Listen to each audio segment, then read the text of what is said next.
And we are live. Happy Wednesday, everyone. We got a special guest. We have Noah from the BrickShed, who had to take a long walk to get out here, coming in from Australia. Thanks for taking the trip. Appreciate it.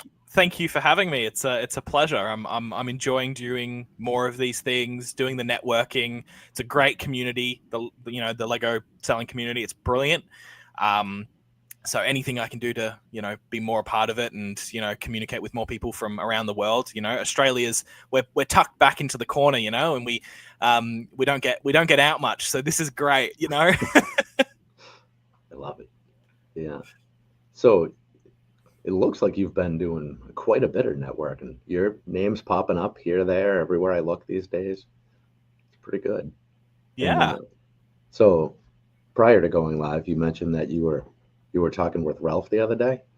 I was. Was that a public affair or was that a private deal? It will be a public affair. We did okay. He does his seller chats, and he invited me on one of those with him and Chris from Great Brick Lab. Awesome. And we had a wonderful chat, and it went over time because we were talking for so long, and now he's procrastinating editing the video because I think we talked for 2.5 hours. So, but no, we've stayed in contact since then, and we didn't talk that much prior, but he just said, if you want to come on, and that was last Thursday as well, and we had a wonderful chat, and we've stayed in contact since, and I hope to maintain that relationship with him. I was on a call with Derek from Pop's Block Shop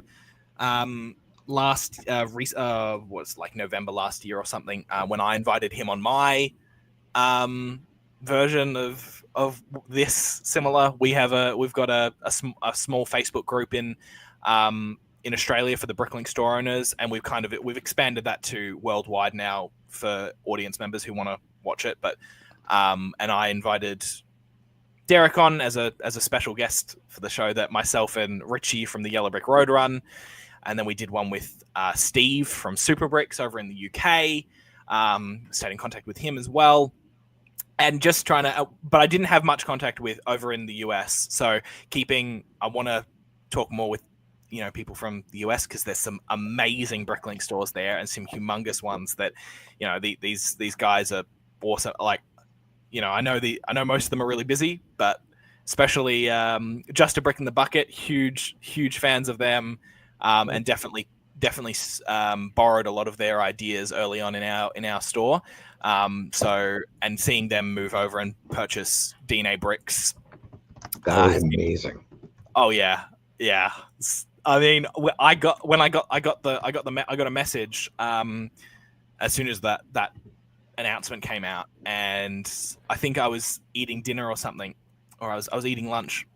And there was an audible. I stood up because I was so shocked that happened, because it was so unexpected. Like, they've been talking about an announcement, and it just, no idea. And I mean, congrats to them. But I honestly, I was like, oh crap, I've got to get into gear, because they're gonna take over. I really loved watching their videos early on, because I run it with somebody else, so in a partnership, and I hadn't really seen a lot of that in the Bricklink store community. Most people were, either, just one guy running a store, or couples would run their store, but I'd never seen a proper business partnership really, at least publicized. So I really enjoyed watching it for that, because I wanted to see if I could pull any of how they run their store as a 2-man team, and how to use it and how to apply it for our store. So it's been really, really awesome watching them. But yeah, getting into this community, it's brilliant. And I think probably about a year ago, at least for Australia, the community was pretty separated, and there wasn't much talking going on. There was a little bit, when problems arose, people would ask questions and stuff and say, oh, does anyone have any experience in this, and people would respond. But in regards to helping each other out with and sharing information and stuff, that was very reserved, which I can understand why. But since we've started our our monthly Zoom calls in Australia, and I've kind of started getting more people to, we're talking more. It's been so much more fun, and I've kind of enjoyed it more coming into working at a Bricklink store.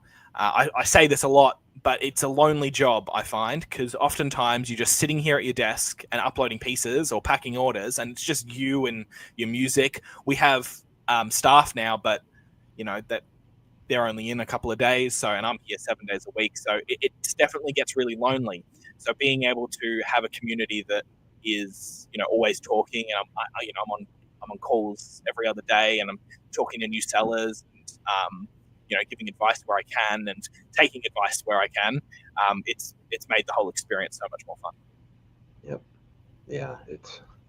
So even during the day, my day job, I'm basically alone all the time. So I go from that alone to coming home and doing Lego alone when the wife and kids aren't around. And I've found myself watching every live stream I can possibly get, or I'll watch recordings of live streams just because it feels like there's a conversation happening. It's a strange world, but it really helps, keeps the motivation going. Most definitely. You can only silently hear click, click, click as you throw parts in the bins. The Lego ASMR, yeah. So, how long have you been into Lego in general? Did you grow up with it as a kid, or you just decided to have a business one day? No, I've always had Lego. I've had Lego my whole life, and it's probably been the only thing that stayed with me my whole life. Wow. I don't remember a time not having Lego. When I was coming into being a teenager and stuff, I probably stepped away for a little bit because I don't know, it just was like, it's not cool to have Lego. Like, what the hell? That's a kid's toy. So I definitely had a couple of years where I packed it all away, but I've always loved it. I got really into the Harry Potter Lego as a kid, and when I was maybe 12, 13, or maybe 13, 14, just after my kind of year or two of not being into it, I started trying to find sets that were retired from Harry Potter, and I really wanted to collect them all. And obviously they're not on the shelves at Target, so I can't buy them. So I found Facebook Marketplace and stuff, and I started seeing that people had, the old vintage sets. And what I did was, I just started selling some of my old stuff on Marketplace to be able to afford and buy the sets that were discontinued. And I was traveling all over the state, by train, hours, going in crazy directions and going all over to pick up these deals and stuff. And I was having a great time. And that kind of transformed into realizing that I could buy and sell Lego and make a profit. When I started buying, I only wanted the Harry Potter sets. That's all I really cared about. Damn it, I should have been into Star Wars, because if I was, I would have had a lot more value. But, I digress. But yeah, I started buying, rather than just the Harry Potter sets. Somebody, had 5 sets. I wanted one of them. But rather than just passing on the lot, I would buy the 5 sets because it was a good deal. And I'd sell those other 4 sets, make a profit, and be able to use that money to buy more Lego. And that's really how it started. It was just, and I think that's how most Bricklink store owners start, is funding their hobby.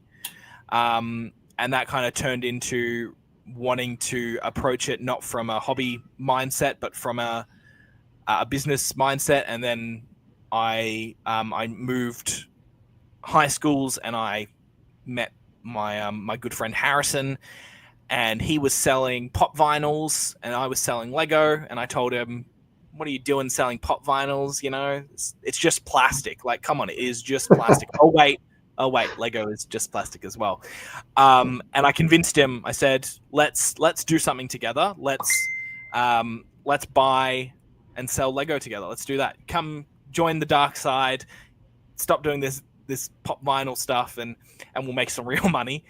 and that was 6 years, 6 years ago, 5 years ago, that we started, and I moved houses. I moved down here to Geelong, about an hour away from Melbourne, and set myself up in the shed.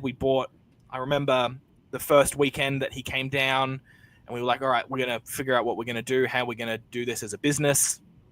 We bought some trestle tables, we set up some desks, and we bought some bulk, and we just started sifting through it and resurrecting those sets. We found Bricklink, obviously, to complete those sets, and we were using it as a buyer.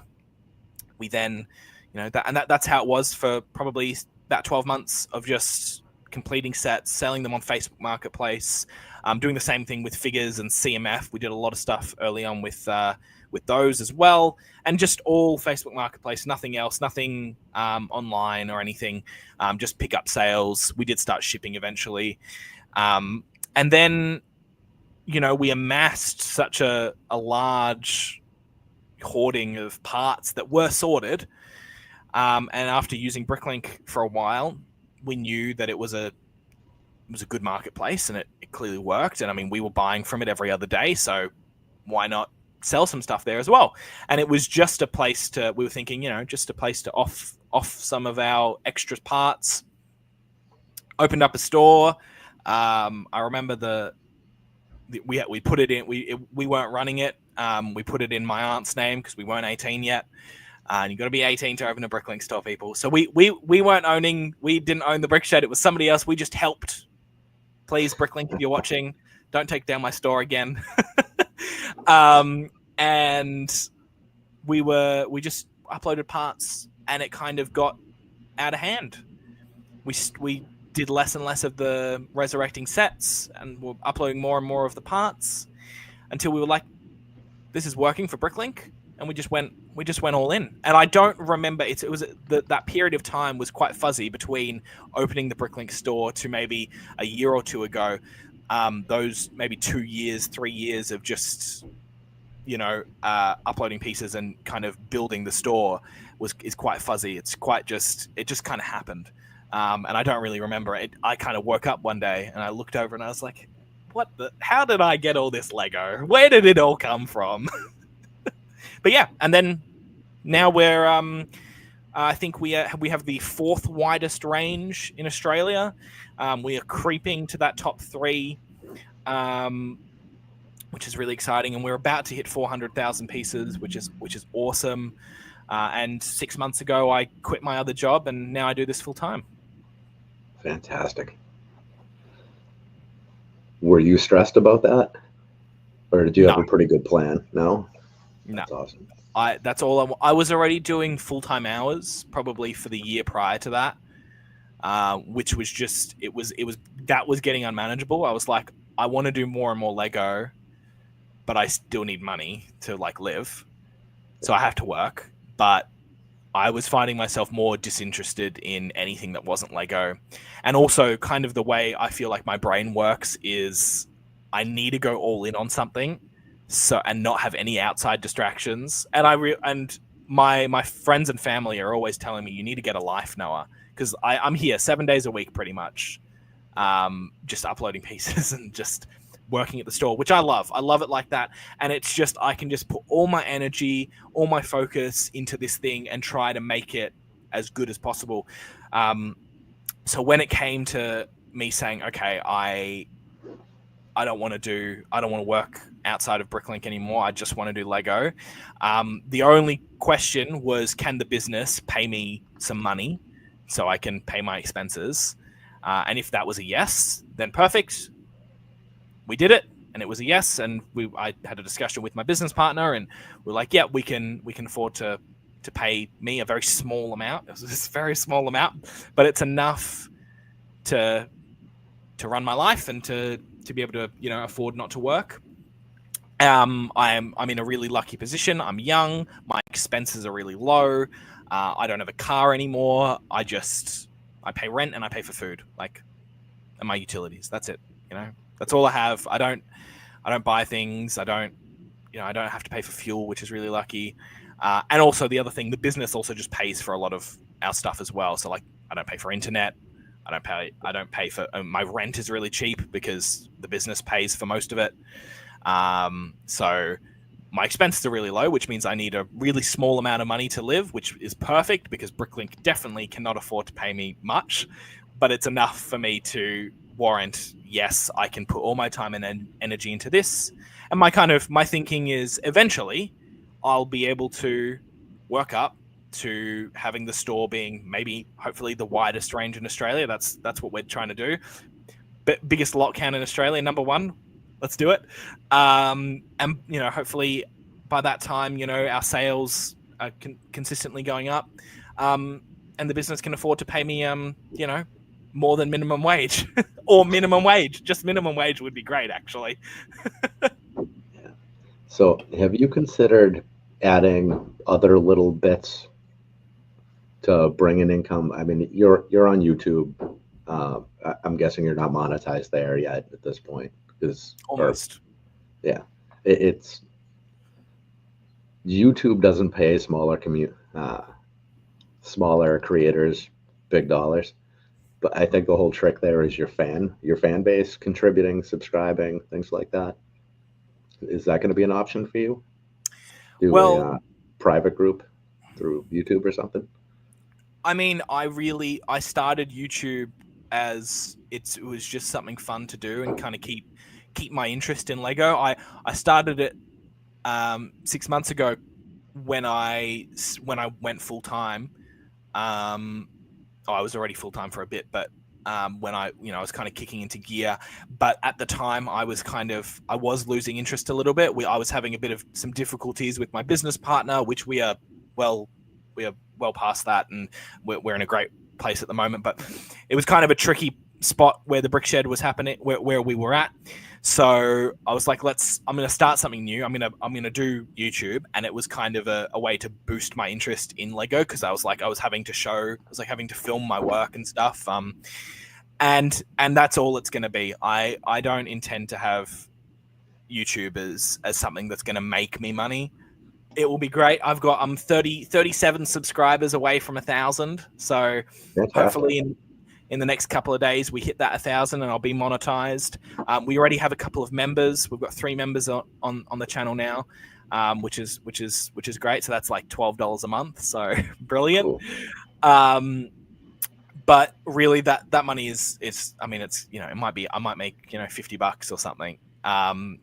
But in regards to elsewhere, we are expanding to other areas. So recently we transferred from Brick Freedom to Bricker, which has been an amazing change. I would highly recommend Bricker if you are a larger store and can afford to pay their 3.5%. It is quite an expensive leap from 1% for Brick Freedom to 3.5% for Bricker, but it's 100% worth it. And that gave us the ability to start selling on eBay more, as well as we're in the process of building our own Shopify website. So we'll be able to have all of our inventory on our own personal, the BrickShed website, which will be so much better because, I would rather be pushing new customers to go purchase from my website rather than going to Bricklink, where they take 3% and all the percentages on top of that. And then after that, we do our markets and we're trying to do more into that. Hopefully down the line, it's retail as well. It's all happening, and that's an ever-changing process. And of course, we are always trying to find ways to get supplemented income and bring other income streams in. Because we are seeing, like, currently this month has been quite bad since our store was suspended for 36 hours. We have seen a decrease in orders on Bricklink, and we know that Bricklink isn't the most reliable platform. It's fantastic and it works great for now, but we know that the bigger we get and the more we want to do in kind of the Lego buy sell community, Bricklink will hit a limit with Bricklink, and we'll need other areas to push, like our own personal Shopify website or our own retail space. So yeah, that's definitely always something we're thinking about and we're evolving. Man, so So hold on, let me. So Bricker, for the people that want to look that up, is that just bricker.com or? Yep. And you can let them know that the BrickShed referred you, and they'll. I think there's a referral scheme. So after you spend your first $250 in fees, you get the next $250 off. So let them know that the BrickShed sent you their way. It's fantastic. They're a really great group of guys who run it. The biggest thing that I have to shoot their praises for is it's super personal. So you have a conversation with them before you dive into their store. It isn't a quick process. It took us about a month to get everything kind of squared away and running well. But that's just because everything that you do through Bricker is personalized to your store and to you and how you want it to run. So my version of Bricker is going to look different to the other to your guys' one, because whatever you need will you just tell them what you need and they'll do it. And the other thing is they're really fast at responding to emails, and they'll take suggestions. And already I've seen some of the suggestions that I've put in, and I've only been using Bricker for 2 months, and they're taking all of that on, and anything, that they'll hear anything I have to say. We've already set up talking more about, getting involved in the community. I'm going on a really big trip at the end of this year for 6 months, and we've organized for me to go and say hello to them and check out their kind of setup and what they do and meet the team, which I'm really looking forward to.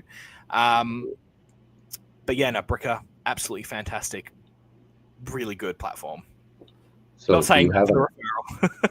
Do you have an actual affiliate link that you want to send no, over? they don't. They don't have that. They don't have that. It's just you just say the BrickShed, and they'll be like, great, fantastic.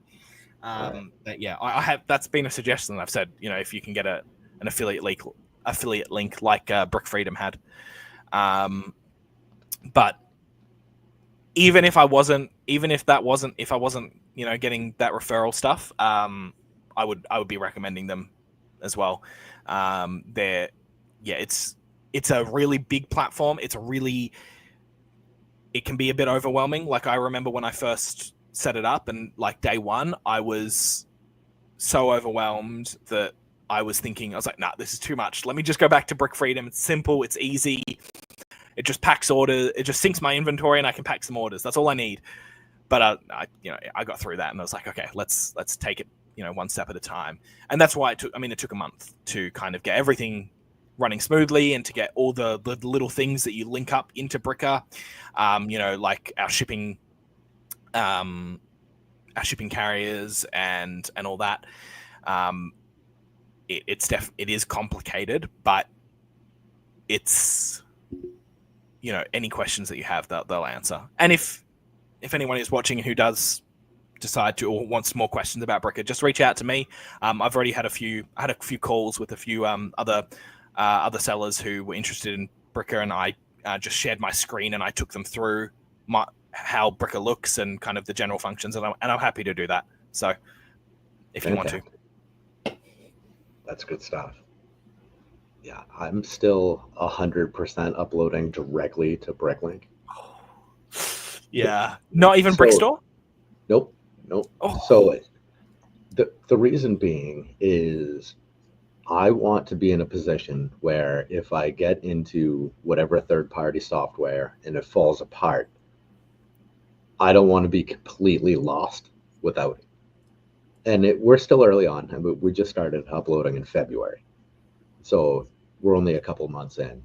So we'll get through April, and then we'll start transitioning over once we know where all of the buttons are in Bricklink, sure. and we're confident of everything. Yeah, we were selling on Amazon for 4.5 years or so, and then we got the rug pulled out from underneath us. And it was a pretty good reminder that you're playing in somebody else's sandbox all the time. Yes. So let's learn all of your basics first. So that's what we're going with. I love that. No, and it's exactly the same thing, like with our store suspension that happened the other day, and with all the other things that Bricklink, their kinks and stuff that they have, and with Lego buying them out and stuff, and we don't really know where Bricklink is going. it's definitely important to have those, to have other options and not to fully put all your eggs in one basket. That's for sure. We were lucky enough that those 36 hours didn't have no sales, because we still had eBay and we still had Brickowl and whatnot. But Bricklink still is the majority of our income, so it was a big hit. But hopefully, in maybe a year or so, everything else is set up, including our Shopify website and stuff. And we're also, this backtracking to Bricker, before we were looking into Bricker, we did consider the option of creating our own software. And it's still something that's on the cards, and probably potentially in a year or two, we will revisit that. Being that Bricker, it is an expensive platform. I definitely will say that. And the bigger you are, the more sales you have, that's a big chunk of your income. 3.5%. It's like somebody owning 3.5% of your business, which is a lot. Yep. So, further down the line, building our own software is something that we will look back into. Amazing. Then, okay. So for the in-house stuff, how do you handle all of your organization from once you get the material there? How much of it are you sorting yourself these days? What goes to contractors, your partner? How's that work? Yeah, great question. It's another ever-changing process, but I'm doing less and less of that kind of first, the initial sorting and stuff. I haven't sorted bulk in years, maybe 2 years, 3 years. I haven't done any sorting. I would say 75% of all of our parts will be done pretty much until the uploading stage, by somebody else, by contractors. So our process is very similar to what you'll see from Just a Brick in the Bucket, and a couple of the other, and Chris from the Great Brick Lab. They do, they all do they've got their contractors and they've got their sorting categories, and they do an A sort and a B sort. We do all that. So we'll buy bulk, and it gets sent to our A sorters, who sort it into categories, which then gets sent to a B sorter, and sometimes the B sorter will also catalog the parts, so they'll use Brickstore to create files for all of those parts as well, and they get dropped back in big tubs, and then my part comes in where it's uploading those parts, which has been really simple with Bricker. They've got a really great uploading kind of software. It's really, really proficient, and using the barcodes now, which is making everything even faster. So just transferring the stock from Ziploc bags into drawers. That's pretty much all my job is at the moment. The one thing that doesn't get sent out is figures and figure parts. All of that I do myself.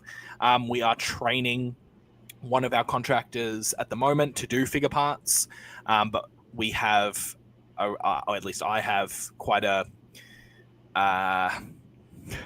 specific way of doing things in regards to those figure parts and condition, which is a massive thing. And it's there's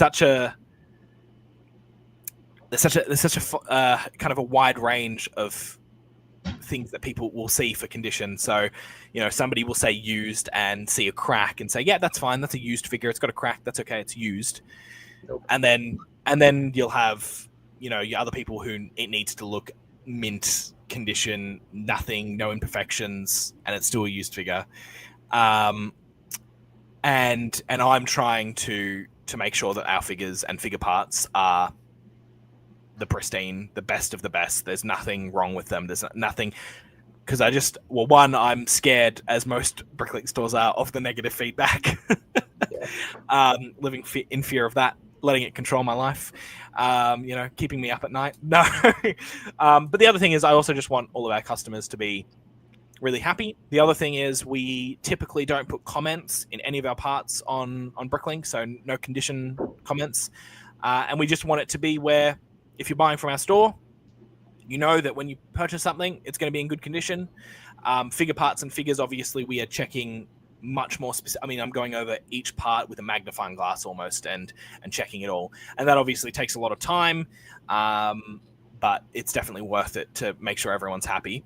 Our parts definitely don't go through as rigorous a system as that, but they still go through 2 or 3 different sets of eyes before they get uploaded. So we try to catch as much errors as possible or damage.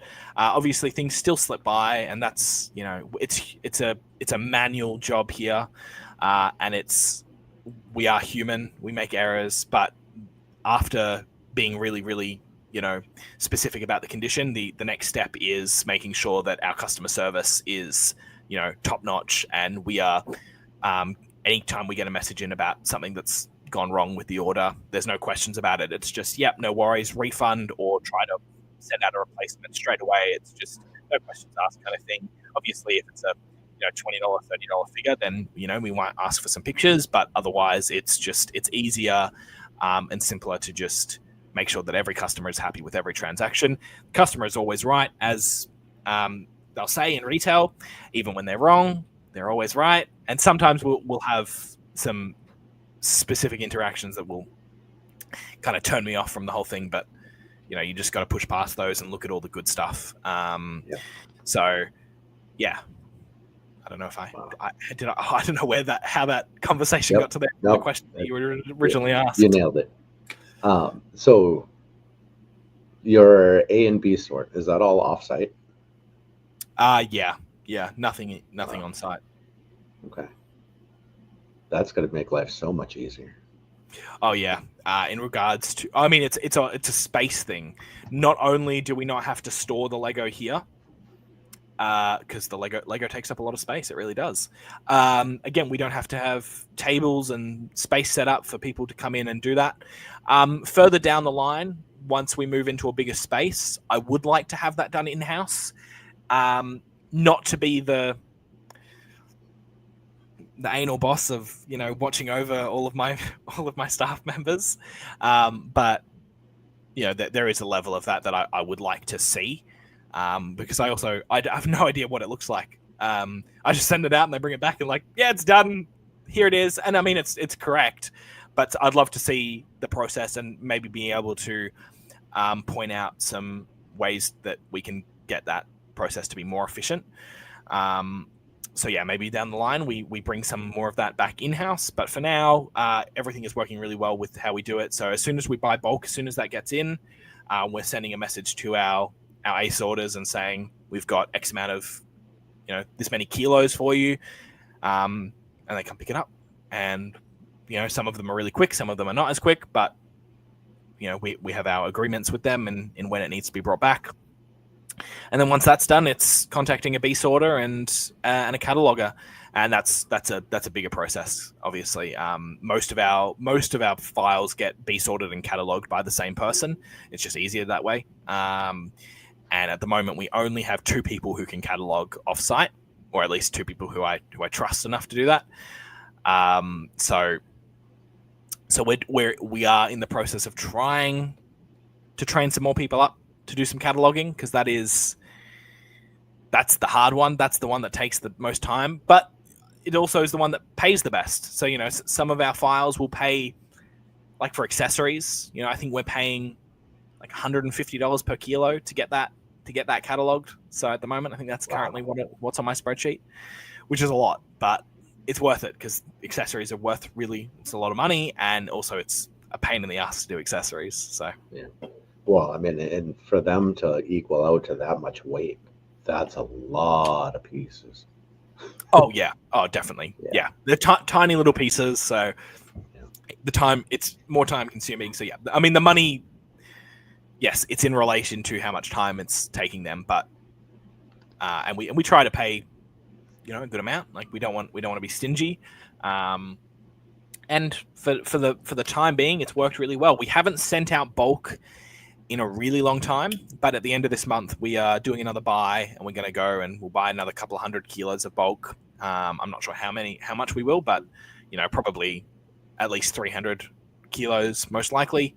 And we'll do another send out. Only reason being, I've run out of stuff to upload. I'm waiting for I think I've got 60 kilos out being catalogued at the moment of various different files, various different categories, and that will be brought back to me hopefully at the end of this month. and I'll be able to upload that, which will take a couple of weeks. But right now, I just finished the slopes catalog. We just did that. I think that was 30 kilos of slopes, and that went really well. I did that in like 2 or 3 days, and now I'm left to do nothing. It's kind of timed out really well because we have just filled the store as well. How do you hire a contractor? Do you just put that out on Marketplace, or do you look to friends? Or... We've done a little bit of both. I've hired friends in the past, which sometimes works out, sometimes doesn't. But for the most part, it's just been a Facebook ad, just seeing if you're interested. When we first started, and we were first looking for people, I went through probably almost 100 people, I reckon, trying to figure it out. And that was all on me. I didn't know what I was doing, looking for people to do work for me. I wasn't sure how to train them. I was like, yes, sort this into categories. Just, bring it back to me in categories. Here's the categories, and they have no idea what they're doing. I didn't teach them right. But over the past couple of years, we've gotten a really good group of people. I think there's probably maybe 20 to 30 people who can do sorting for us, and maybe 5 to 10 of those people are regulars who will regularly take parts when I've got them ready. But the biggest thing that we needed to hire for was actually people in the shed doing work here, not sorting, but picking orders, shipping out orders, doing the odd jobs, helping me here, and that was a lot harder than hiring sorters.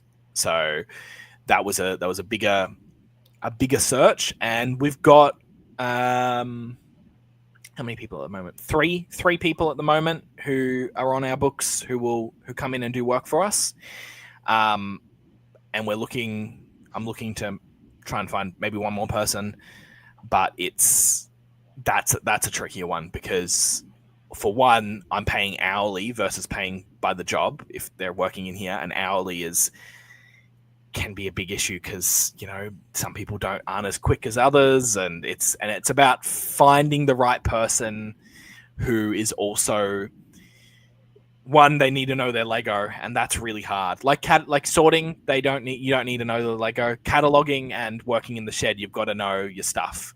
So it's a lot trickier to find people like that who are also willing to work for. I can't pay that much. I pay the correct amount, the legal amount that I'm required to pay, plus a little extra. But it's still, usually if somebody knows their Lego, somebody who might be a bit older, they're probably an adult, and I can't afford to pay adults to work hourly, so I'm having to find teenagers who know their Lego, which is quite hard. But we've got 1 or 2 people who are pretty good, and then we've got another guy who is all right, but we're looking for somebody else. We're not sure, but it is tricky. Yeah, staff is a load of fun. Yes. You meet some interesting people that way. Oh, definitely. That is for sure. All right. So, how do you handle time management? So, even with you handing off a lot of that stuff, you still do have to do a lot yourself in the store. Oh, of course, yeah. How do you handle all that? Is it what you feel like doing at the time, or do you set yourself a list, or a little bit of both? Probably a little bit of both. Definitely starting off, it was just whatever I felt like doing, and there's definitely still a little bit of that, which I really like because I can just do a little bit of something of that, a little bit of that, whatever I feel like. But there are jobs that need to be done and that have to be done to keep the store open. So I have to pack orders. Have to be packed. I don't pack orders anymore. That is all done. I don't think I've packed an order in 3 or 4 months, which is I'm loving because I've never been a fan of doing that. And I've got to ship orders, which I do sometimes. They still need to be done. It's a lot of my work now has been less about the Lego and more about the admin work, which has been quite boring actually.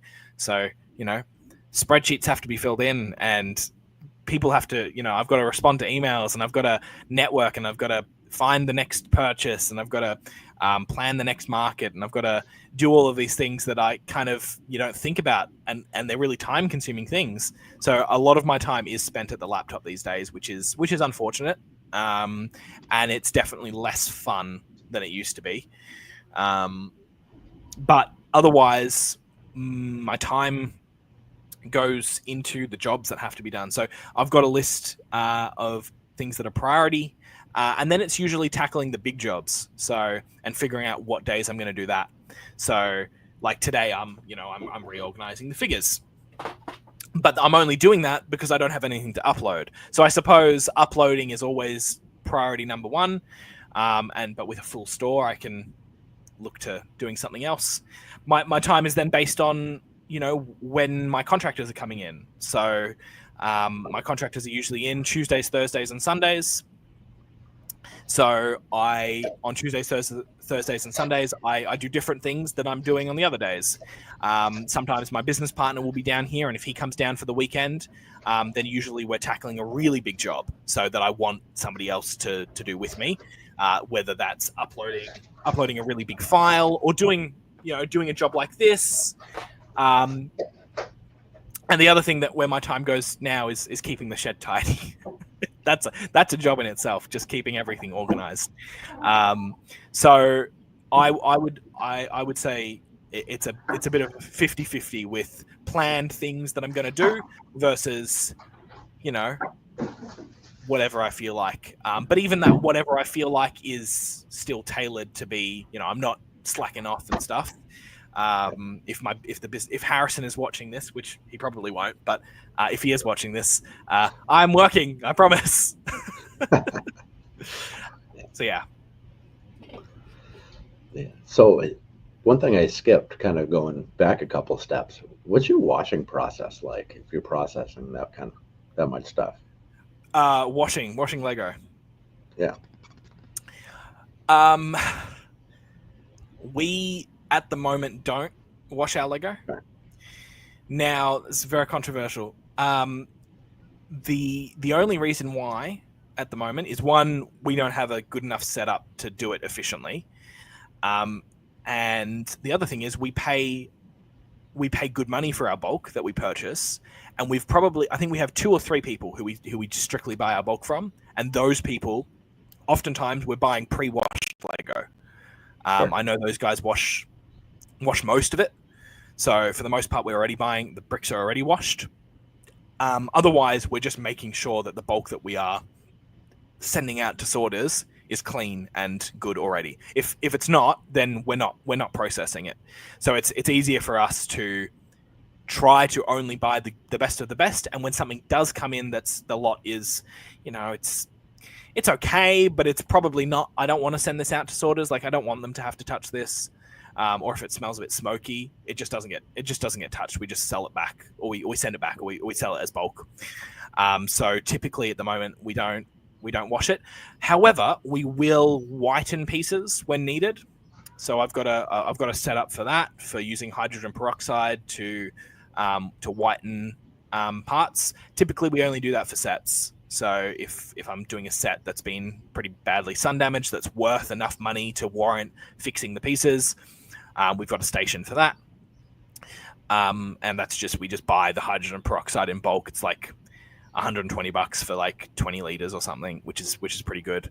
Wow. And that process is pretty easy. But washing we've done once or twice, but typically it doesn't get done. Maybe for like a vintage lot, like something that has really good parts in it, I might consider just, all right, I'll wash this lot, which is done super inefficiently and is just done in buckets with water and just agitated. We don't use washing machines yet or dishwashers, but it is something that is obviously we're planning to move out of the shed, not soon, but relatively, maybe in the next year or two.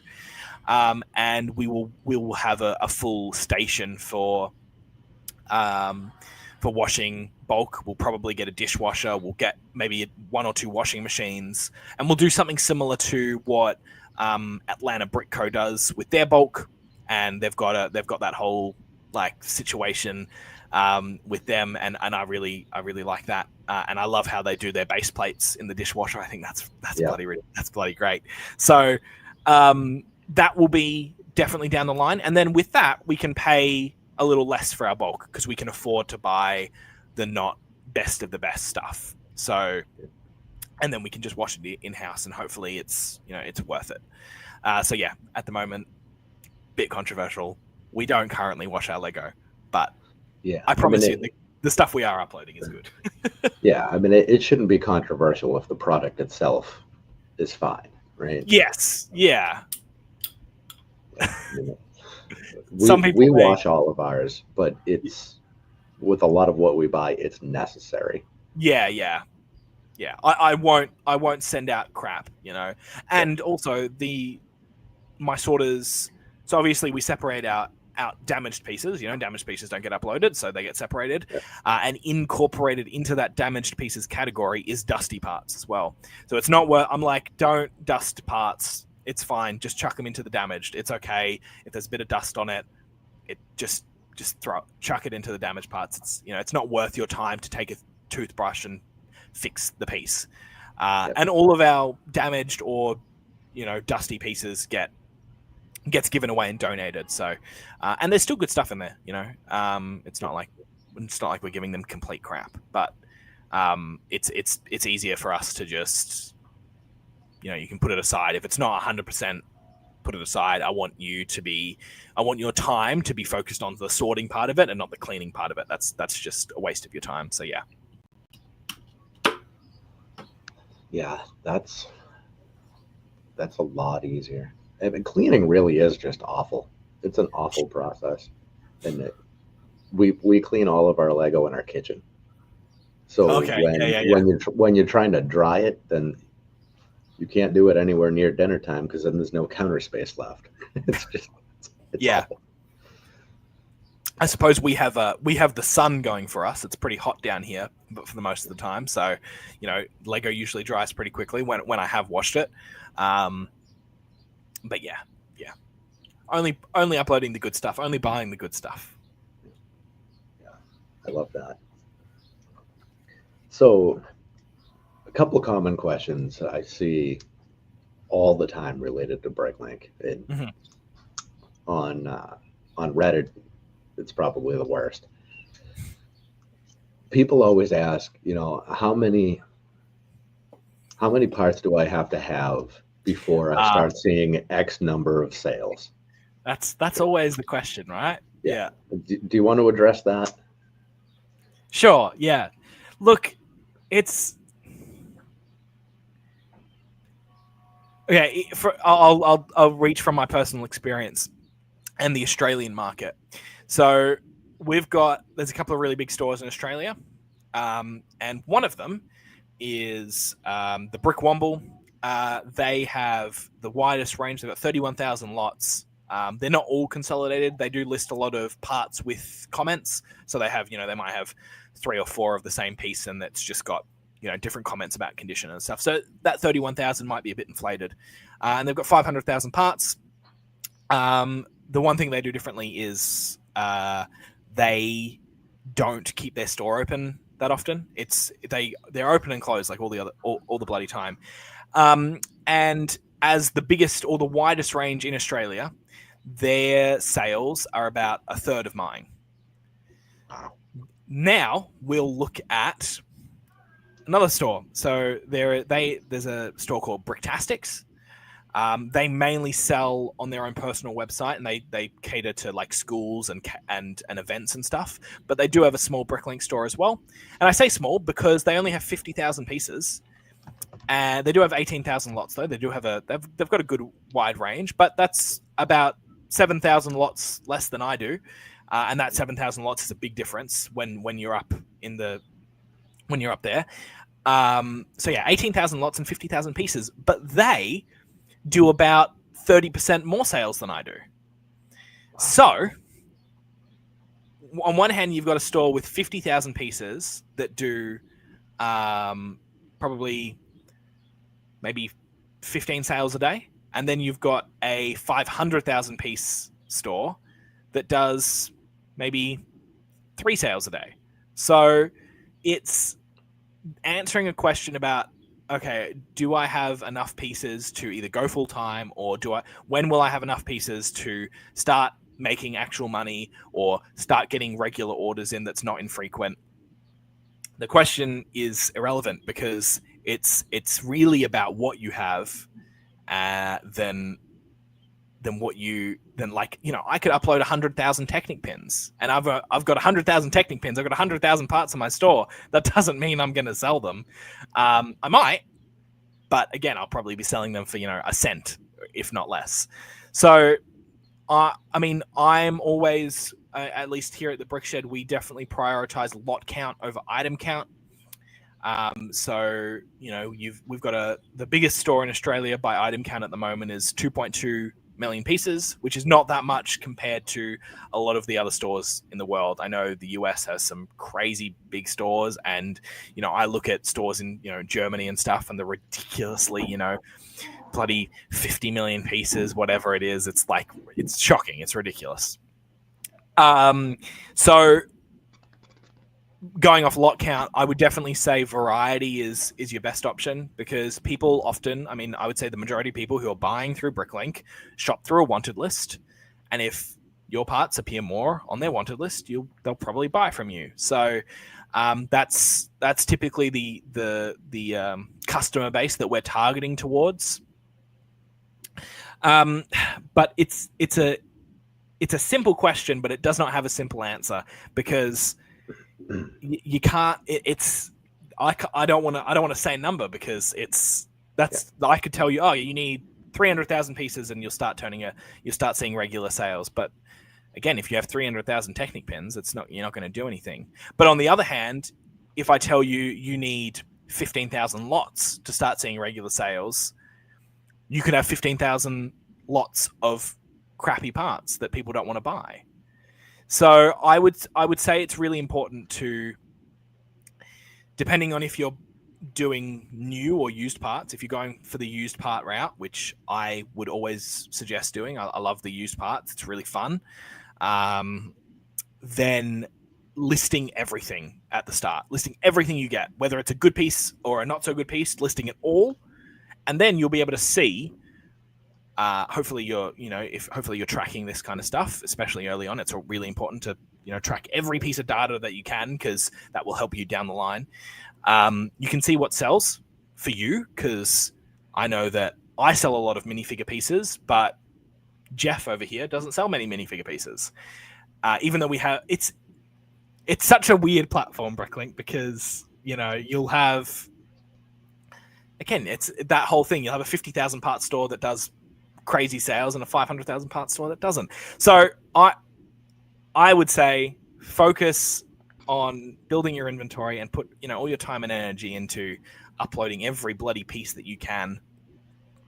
See what happens. See what is selling. You know, you might not have frequent sales, but, you know, you might see a consistency across, like, your basic parts, you know, your bricks and your plates. And if those are selling really well for you, put more of those into your store. You know, wherever you live as well, that's a big factor. You know, the Australian market versus the American market versus the European market, all very different for prices as well. You know, especially if you're a smaller store, keep your prices low, because, you know, you're fighting amongst a lot of other people. You're competing with a lot of sellers when your store's smaller. So, you know, I would say if you're under 5,000 lots and maybe under 50,000 pieces, then, you know, keeping your prices at the last 6 months average, if not cheaper, then, you know, that will help get your sales, because people will be shopping with you probably because they want to get a good deal. And then when you're bigger, raise your prices like we do. I mean, our prices are definitely not the cheapest. We're definitely not the most expensive, like bloody Chris from the Great Brick Lab, who adds 300 or 400% to their. But it works. I mean, it works for them. So to sum up, focus on variety at the start. I would do that. And, you know, see who your look in your general area and your country and see what some of the biggest stores are doing and what they're selling a lot or what they have a lot of on their store. The other thing that is a really useful piece of information, which I don't know if many people use it on Bricklink, but if you want to see how many orders somebody is doing on Bricklink in the last 6 months, you can go to their store and you can click their feedback, and it will show you how many orders have been placed in the last 6 months at their store. So, you might, if you just go to find stores and you search by item count and you've got a store that has 20 million pieces, that doesn't mean that they're doing lots of sales. So try to look in your biggest stores list and then click on a few of them and check their feedback and check who's got the most orders placed, and then you can kind of look into their store. The other thing is we've got YouTube now, and there's so many Bricklink stores who are posting stuff like myself, and there's a lot of some amazing YouTube channels out there at the moment. So tune into those guys and see what they're doing, and steal as many ideas from them as possible, because why not? So that's why they're there. Yeah, look, I don't know how to. It's a tricky question to answer. Sorry, I went on for ages there. That was a whole rant. No, that was the perfect answer for an impossible question. So It really thank you is. for that. Yeah, it's that was good. And so it's funny, you mentioned Great Brick Lab and their pricing. So I actually had to dislike their store, because every time I would try to shop from a wanted list, they were there and their prices were awesome. And I felt bad. I didn't want to do it because that just seems rude. But, like, stop suggesting them because I can't. I would forget, or I wouldn't pay attention and be like, all right, I just hammer the button, and then I'd see what I paid. It's like, oh no. But yet Derek, who's got great pricing, has never showed up ever. There you go. Yeah. And I've gone out of my way to shop there once or twice, just because, almost more of a donation, like, hey, I love your It's channel. Derek. I mean, he's fantastic. Yeah, he's a brilliant guy. I remember early on, like really early on, probably in our first year of selling on Bricklink, and I was really into probably him and Just a Brick in the Bucket. Those two guys, I'd been watching them since the beginning, and we were a really small store, and I got an order from him. I'm like ordering from this small Australian, and I felt so bloody good. I know it made me really happy. And then, a couple of years later, I ended up having a Zoom call with him, and I'm in and I talk to him now, which is fantastic. And I remember when we first got on the call, and I got on the call, I had a little pep talk to myself. I'm like, hey, you got to control yourself. It's just a guy. It's just Derek. He just runs a Bricklink store. It's not. You're not meeting, somebody really famous. But to me, it was a great honor to be able to actually have a talk with him. But yeah, it's every community has their celebrity, right? Definitely. Yeah. And I mean, he's been doing it forever, and he's just such a normal guy. Yeah, he really is.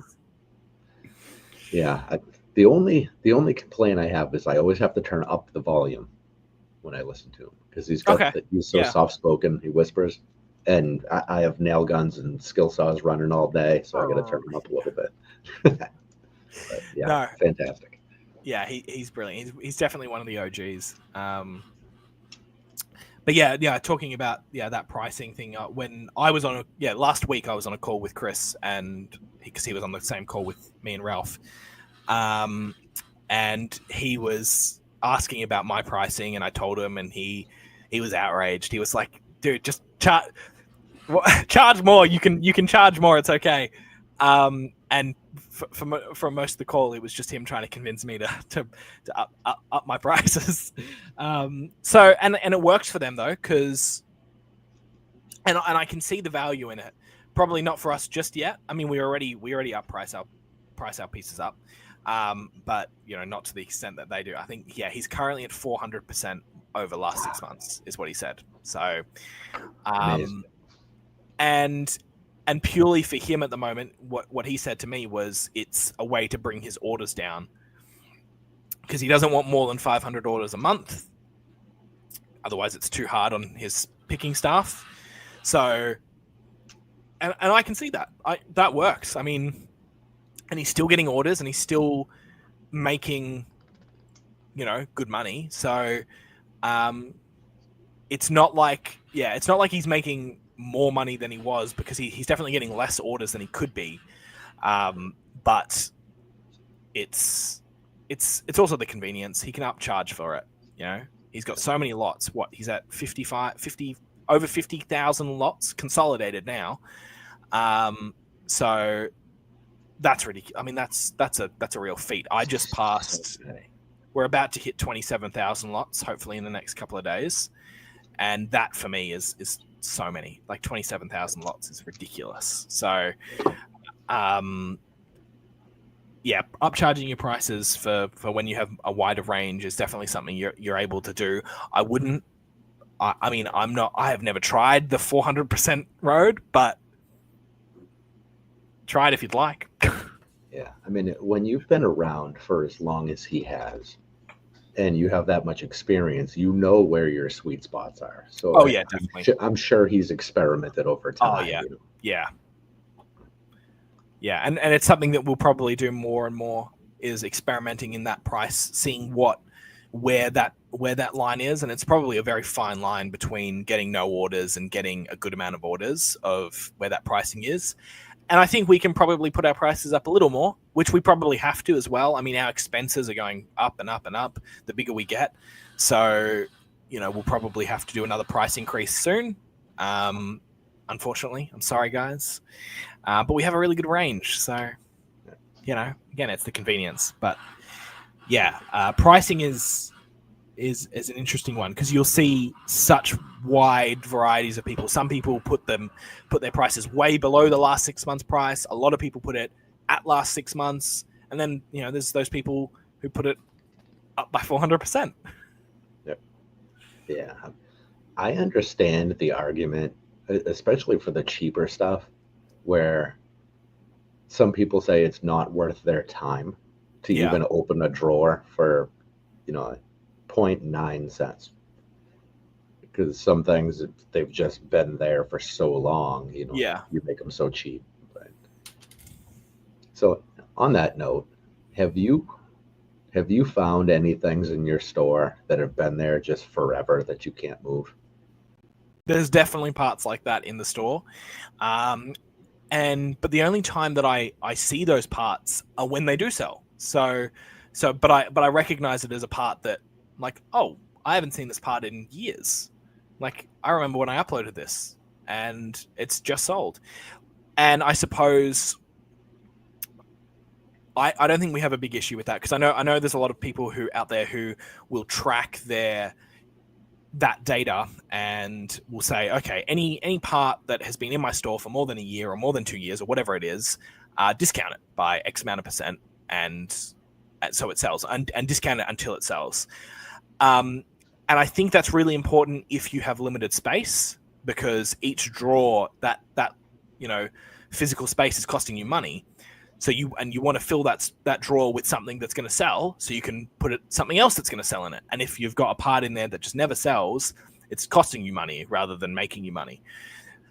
But if you have space, like we've got a really big space here in the shed. I mean, we are just hitting our limit now, but if you've got a really big space, that shouldn't be more of an issue for you.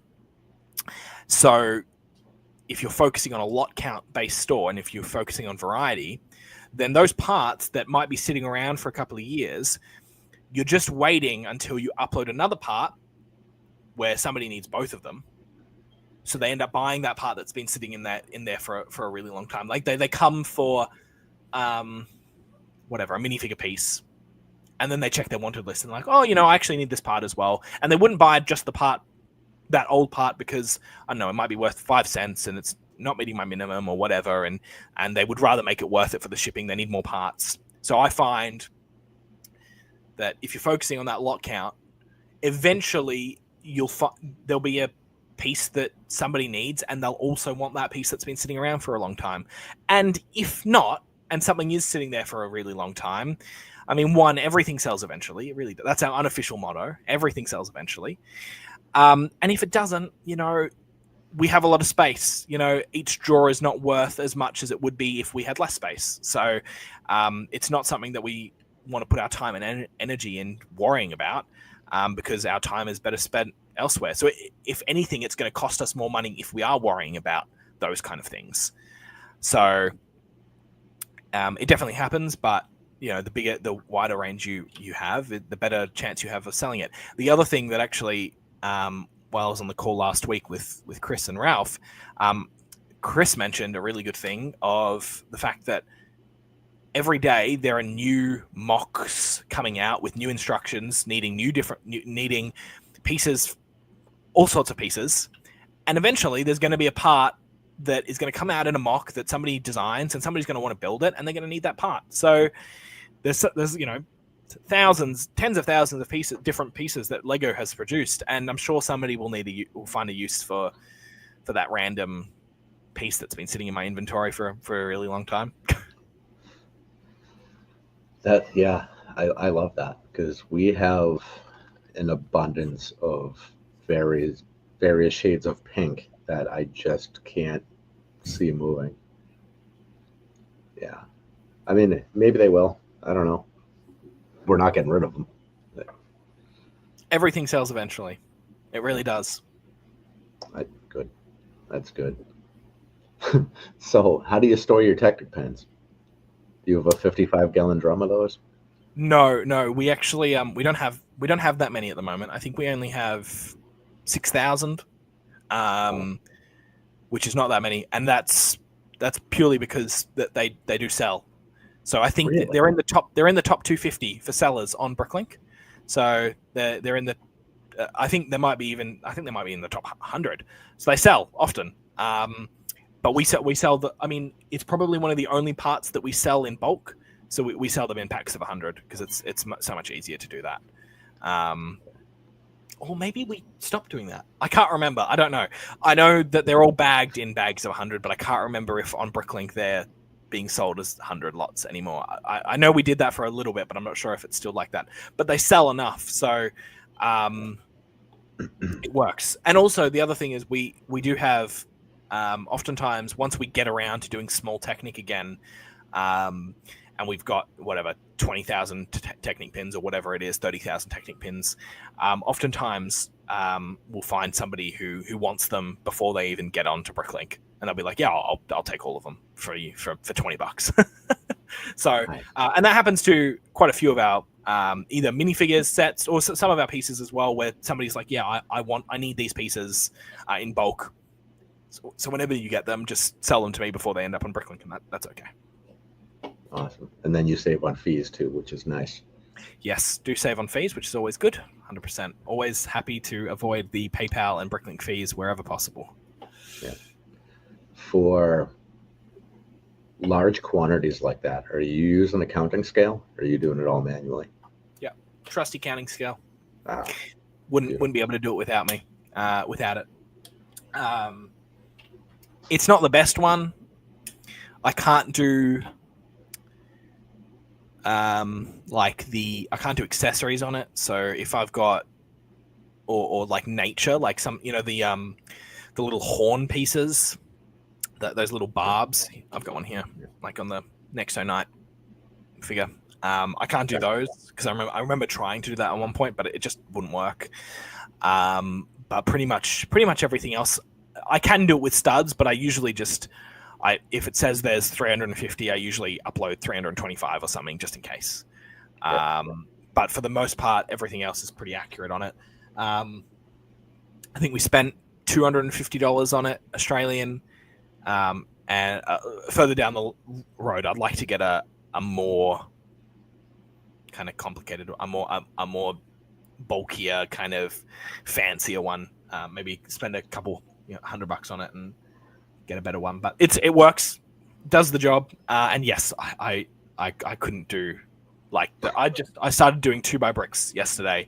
I'm uploading a 100 of them at a time, and the time it takes to count 100 pieces, it's just makes more sense to chuck it in there. Yeah, somebody bought 300 what are they, 1x2 grills the other day. That was a manual count, and yeah, it's not the best, but No, we're not in a position for the counting scale yet. Someday, but one day. I look forward to that day. I'm absolutely loving the business cards I can see on your acros. Oh yeah. I've got something similar over there. Every time I get a business card in a Bricklink order, I put it up on the wall as well. So that DNA Bricks card, I wonder if that's going to go up in value now that they're gone. Oh yeah, I'm going to list it on Bricklink soon. It'll be custom item. Yeah, exactly. Yep, I should have got it signed first, but oh well. Should have. I don't have a DNA Bricks one, which is unfortunate. Damn. Yeah, actually, where is it? There's there we go. Just a brick in the buckets over there too. I don't have one of those either. Damn. Yeah, I don't know when I started saving those. It just kind of popped in my head one day, like, oh, this is a really good order. I want to remember who that was from, and then it just became a thing. I think it's. I mean, I don't collect Lego anymore because I sell it and I can't get attached. I mean, I've got a couple of cool figures that I liked, and I just chucked some of the classic ones. You know, if I find a different colored spaceman that I don't have yet, I'll put it on the wall. And I collect if I ever find they did the Lego Toy Soldier minifigure, and I think it's my Facebook profile picture. So if I ever see one of those, and I think I've got maybe 10 of them at the moment, but I don't collect Lego because I can't afford to. I need to sell it, and it's also better not to get attached. So the business cards that I get in Bricklink orders, like, you know, it's nothing special, but it's kind of cool. It's just like they usually have some cool designs on them. So yeah, I've also got.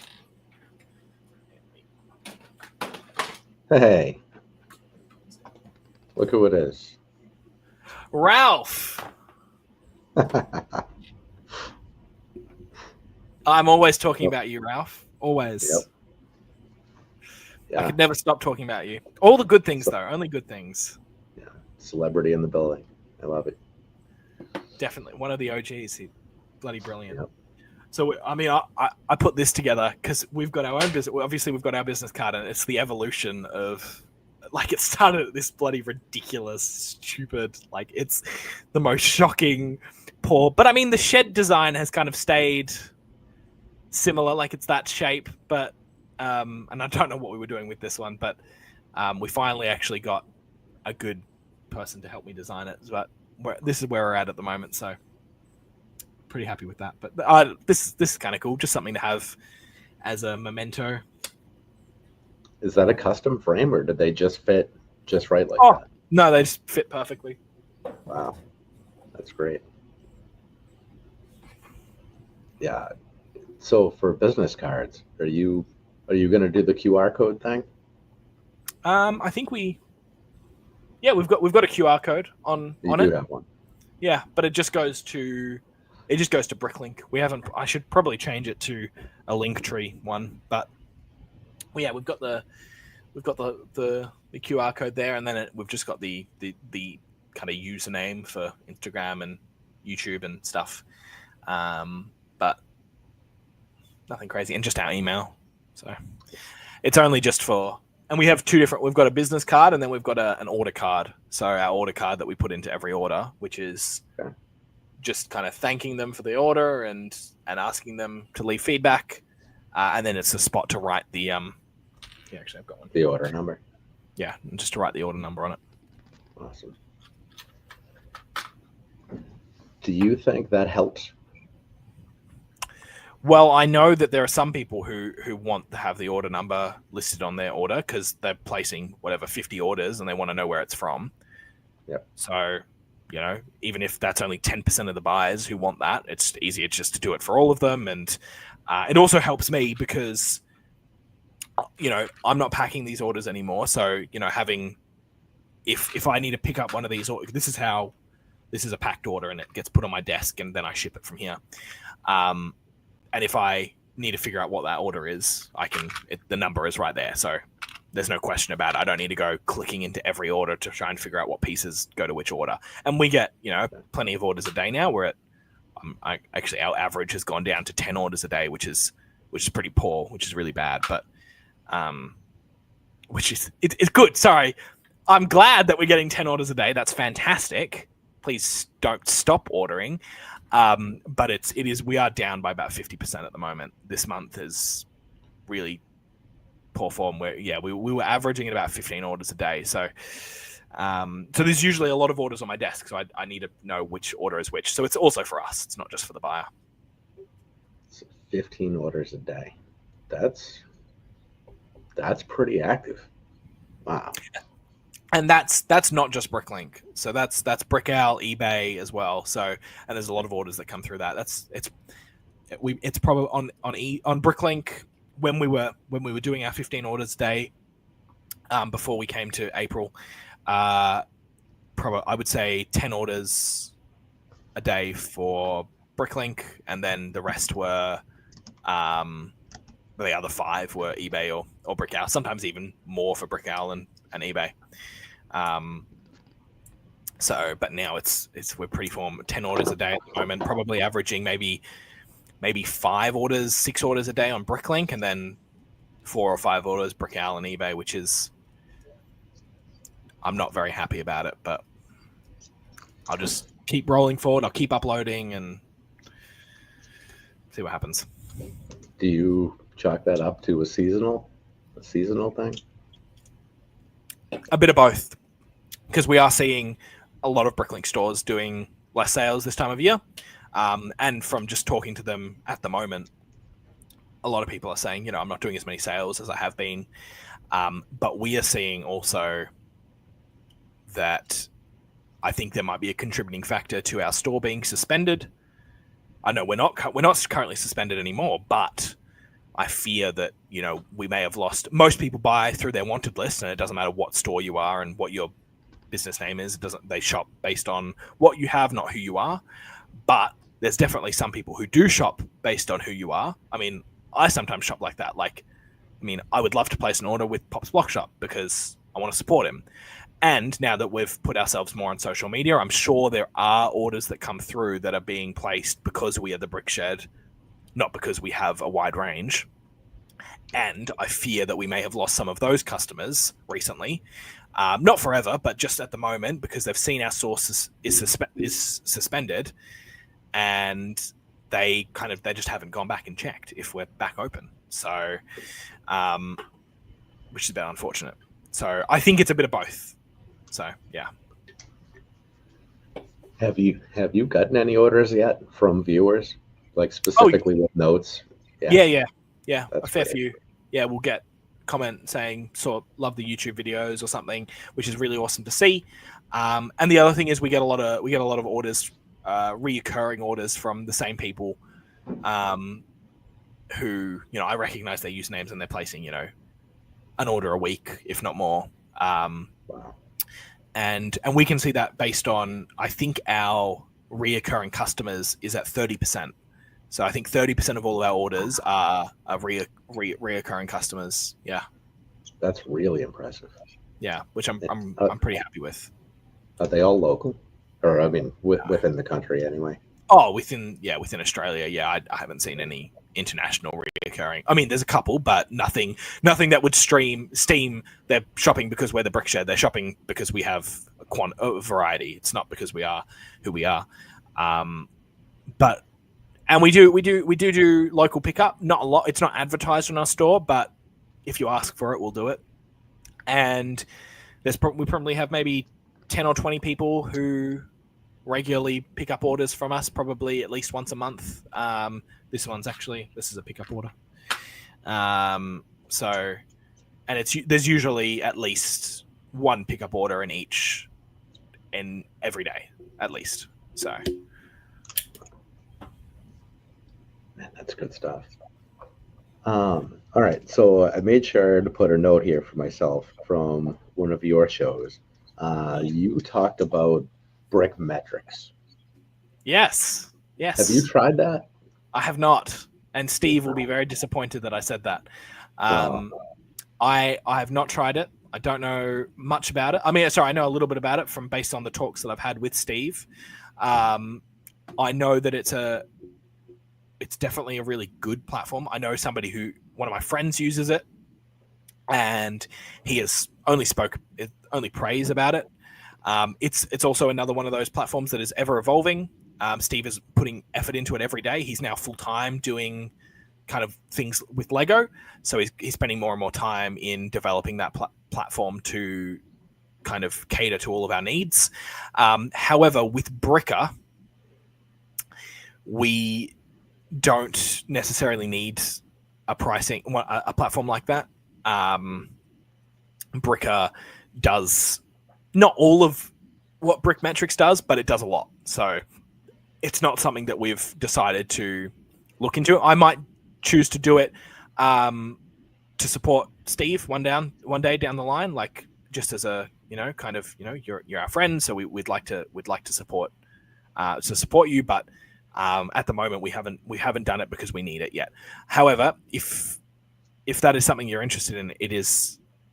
I know that the platform is really, really expansive, and it's again ever growing and stuff, and it does a lot. So yeah, listening to that show, I was really interested. Not necessarily that I wanted to use it, but I was really curious about how it worked. Like the actual program itself just sounded so cool. Super complicated. Like I was sitting there when Steve was talking about it, and I understood it. Like I could follow along when he was talking about it, but I had to really think about it. I was like, okay, yeah, that works there, and that's what he's referring to there, and sell-through rate, and and the top 250 parts, and okay. But it was taking me a bit to process it all. But super in depth, and he loves his data. So clearly, it shows with the way he's developing that resource. And I know, and he talks about it really well, and the way he explains it. So I can't say much on it. But if there are any watchers out there who are interested in it, please go check out Steve from Super Bricks. Great guy, also fellow YouTuber as well. So wonderful chap.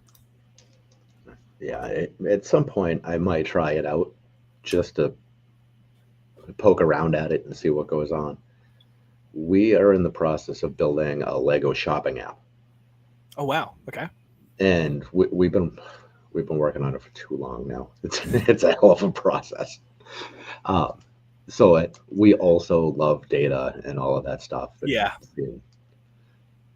I don't know a whole ton about what happens behind the scenes. I'm kind of learning as we go, watching people who are smarter than me, and I find it all so interesting. That's pretty cool. Yeah. Okay. So your storage situation. Mm-hmm. You have, I guess people call it a pick path. Yeah, we've got a pick path. How did you figure that out? Well, it went through a lot of different iterations. This shed has looked very different. Has looked very different throughout the years. Unfortunately, I only started filming this, 6 months ago. So it's really, people have only really seen it as how it is at the moment. They've seen a little bit of change with the second aisleway that we've put in.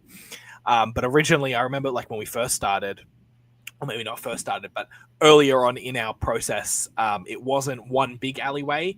We had lots of small ones. So it was like a library. So you went in and out, in and out, in and out, and that just wasn't efficient. But it was good for space because it took up a lot less space. But at the moment, we start over here with AO1, and then you follow it down, and you go down the first aisleway, down the orange drawers. We don't do side-by-side picking like Just a Brick in the Bucket does. It's not something we're able to do yet.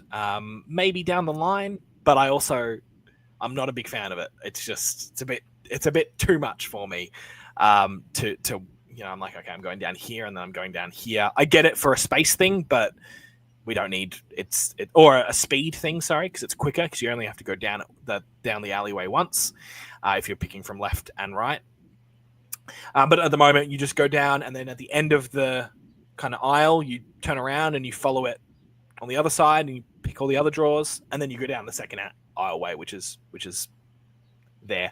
And then after you go through all the standard drawers, we've got we call them H drawers, which is just for high quantity pieces. So, needs a really big drawer, but it doesn't need it to be this big. And then we have our figure storage, which are just figures on base plates. And then we've got filing cabinets with instructions, and that's about it. Yeah, we've got some stuff on the shelf, and we have a couple of boxes as well, but we are phasing the bins out because I like drawers. I don't want boxes. I don't like having to open them and stuff and bring out the box and stuff. Yeah. How do you handle stickers? Stickers? Yeah. Well, sticker sheets. I should be more specific. Oh, sticker sheets. Right. At the moment, most of them are just in standard drawers. So we don't do like the binders with, people often do that where they're flipping through and it's like the clear binders and they put their sticker sheets in there.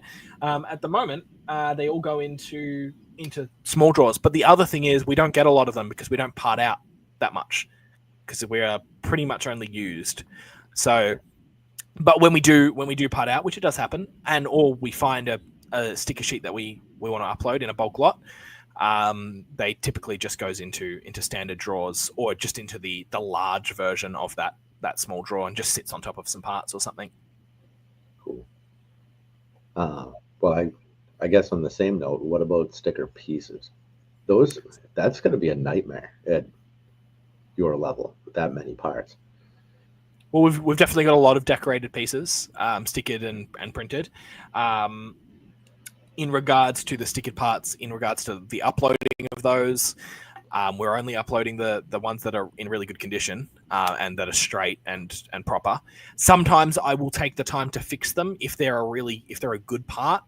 And I'm more willing to spend a bit more time on the stickered pieces because I know that for the most part it will create a new lot on the store. In regards to putting them into drawers, we just try to put the ones where we put anything that looks similar into different drawers. If they're, usually if they're the same color, I might have 5 different, 1x4 bricks that are all in black and they all have a sticker on it and they all look kind of similar. I will definitely put those into different drawers, which will help our pickers to make sure that they definitely are grabbing the right piece. But otherwise, that's all there is to say on that. I'm not putting one lot per drawer. We do mix. We do have multiple. That's multiple different heads, which, and those yellow heads. Yes, there are different ones in there, but they do look different. So, and our pickers are good. They're not grabbing the wrong part. So, yeah. I guess I never. So your small drawers, like the little guys, they have a bunch of different parts in them. Yeah. Are they all divided if they're sharing? Not all of them. No, they're just wow. So it depends. So like, let me try and I've got a couple of drawers on my desk. Yeah, I don't have a good example here because they're all the drawers on my desk are divided. But a lot of the time it will just be one drawer with lots of different lots mixed in there. We try not to fill them too high so it's easy to grab the part that you need. And usually just once you get to a high quantity of that part is then we will use the divider. So as you can see here, so we've got a mixed drawer here and then it's just one item type in here. So, and that's pretty much it. There's no kind of process or like standard operating procedure in regards to what goes in what drawer. If it's a new part, it gets put into its own drawer. So we'll only put one piece. If we've got only one of those in new, it gets its own drawer, or its own half drawer at least. But otherwise, all of our used parts, the only thing that we separate is if it looks similar. So if it looks similar, we'll put it in different drawers, and we just try to make it so it's easy to pick parts out of it, because that's, we want the people who are picking orders to be as efficient as possible. Wow, that's I guess you can get a lot more in a drawer when you operate that way.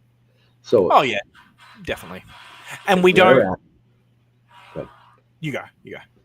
Well, I was just thinking we have, I don't know, wherever we're at, 1,600 drawers or something, and basically none of them are mixed.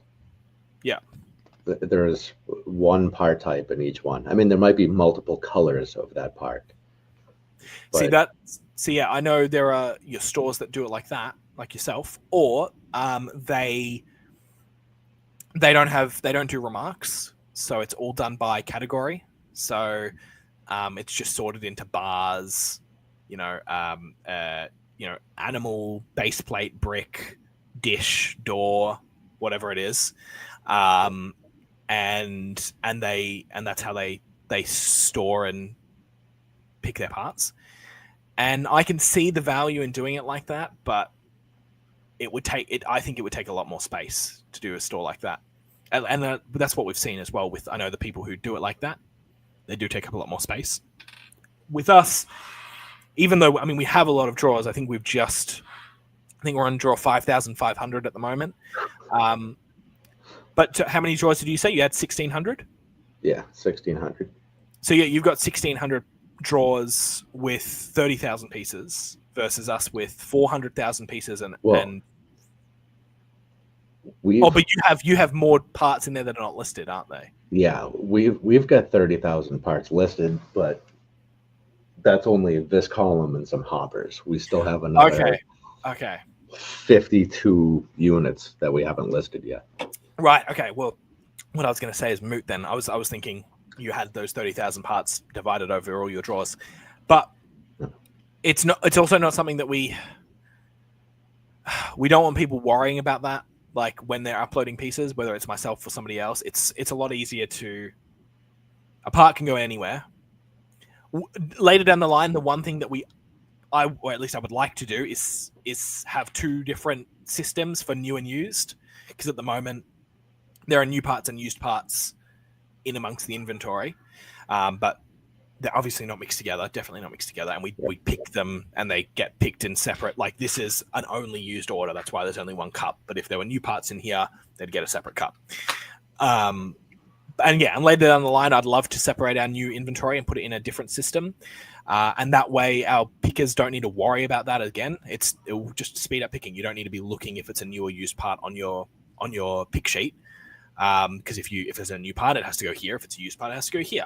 Whereas if they don't have to worry about that, because they know that this is all used parts, they don't need to worry. It just goes into this container, boom, boom, boom, boom, boom. And then once you finish, you bag it up and you go to the new parts section and you do the same thing. So that's the only thing that we might change. But otherwise, any part can go anywhere in the inventory unless it's new. Condition is the only thing that we separate. And then quantity, of course, as well. And that's just purely just for the ease of pickers. It's just to make their life easier. So, like, for example, so this is a mixed drawer. So they're all used parts, just the bulky stuff. And I couldn't imagine putting each of those pieces. So, think about it, right? So I've got almost 27,000 lots. I cannot afford to have 27,000 drawers. That's a lot of drawers. Yeah, for sure. Yeah, I have, a big drawer for various boats and boat hulls and things like that. And it's because you have to. You do. For exactly that, Yeah. That's also one of the drawers that my kids have access to. Right. My kids have access to all of this. They just don't, because they have their own stuff. But that drawer, please don't touch the Bricklink store. Yeah, the boat drawer they can have access to, because none of it's listed anyway. I don't care if it ever is. They have fun with them, so we'll leave that one be for now. It's a pain in the ass to ship bulky parts. It really is. It really is. Yeah, it's. I sold my first base plate the other day, and I was so mad.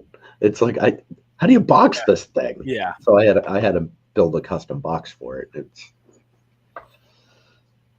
I got to order some record boxes or something. Yeah. How do you ship those?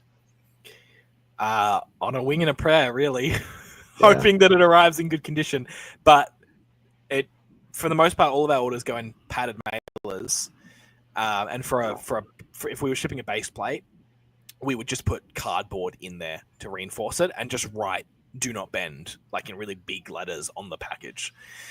And we haven't had any issues so far. And I know there's a little bit of controversy there with should you be shipping parts in bubble mailers or shipping everything in a box?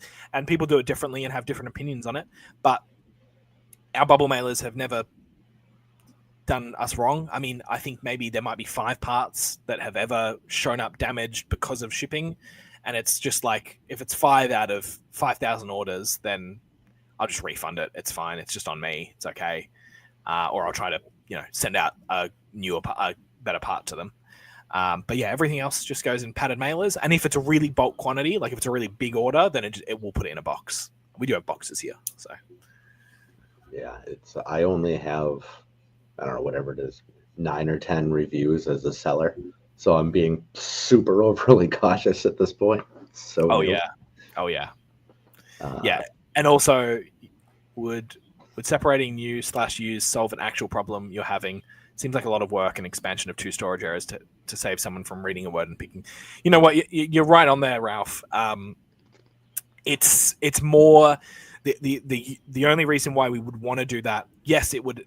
I mean, I use the reason being for pickers and saving them time, but really it's a saving time when I'm uploading. So if I have 2 separate sections, one for used, one for new, I can do new parts more and be able to have somebody else run my new parts store. So that's kind of my thinking there.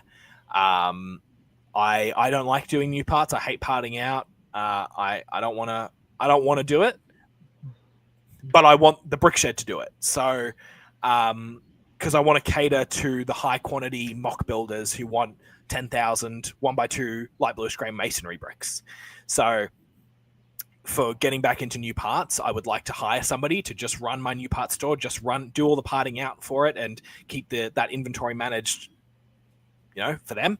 And it would make more sense if they had their own draw system to work with and we weren't clashing with, they can be uploading parts and you upload parts differently. So if you're parting out versus if you're uploading used, like my used parts, I can put all my parts on my cart and take them to the drawers, but probably for a part out, you'd want to bring the drawers to you and sort your parts into your drawers. Anyway, that's all I have to say. All right. And one other thought here from Ralph.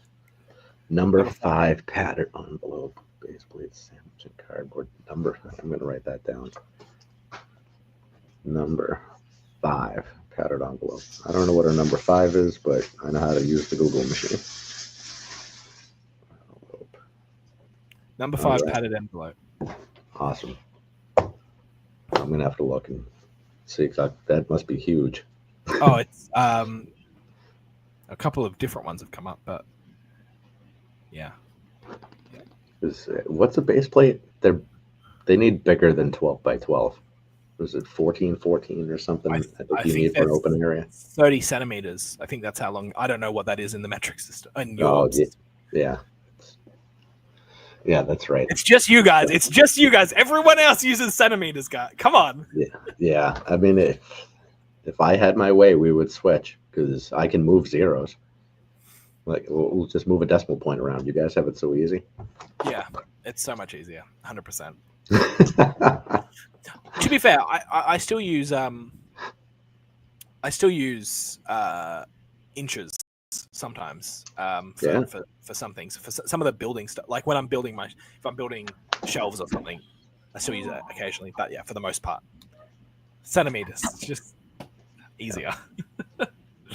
Yeah, what is it? There's 2.54 centimeters in an inch. I don't know. The conversion. I don't know. Pretty sure that's it. Yeah. All right. So we've been on for a while now, but I got one more question if you get time. Sure. No, I've got all the time in the world. All right. So you mentioned, I forget what the term you used was, but basically going to conventions. Yeah. How does that work with the store?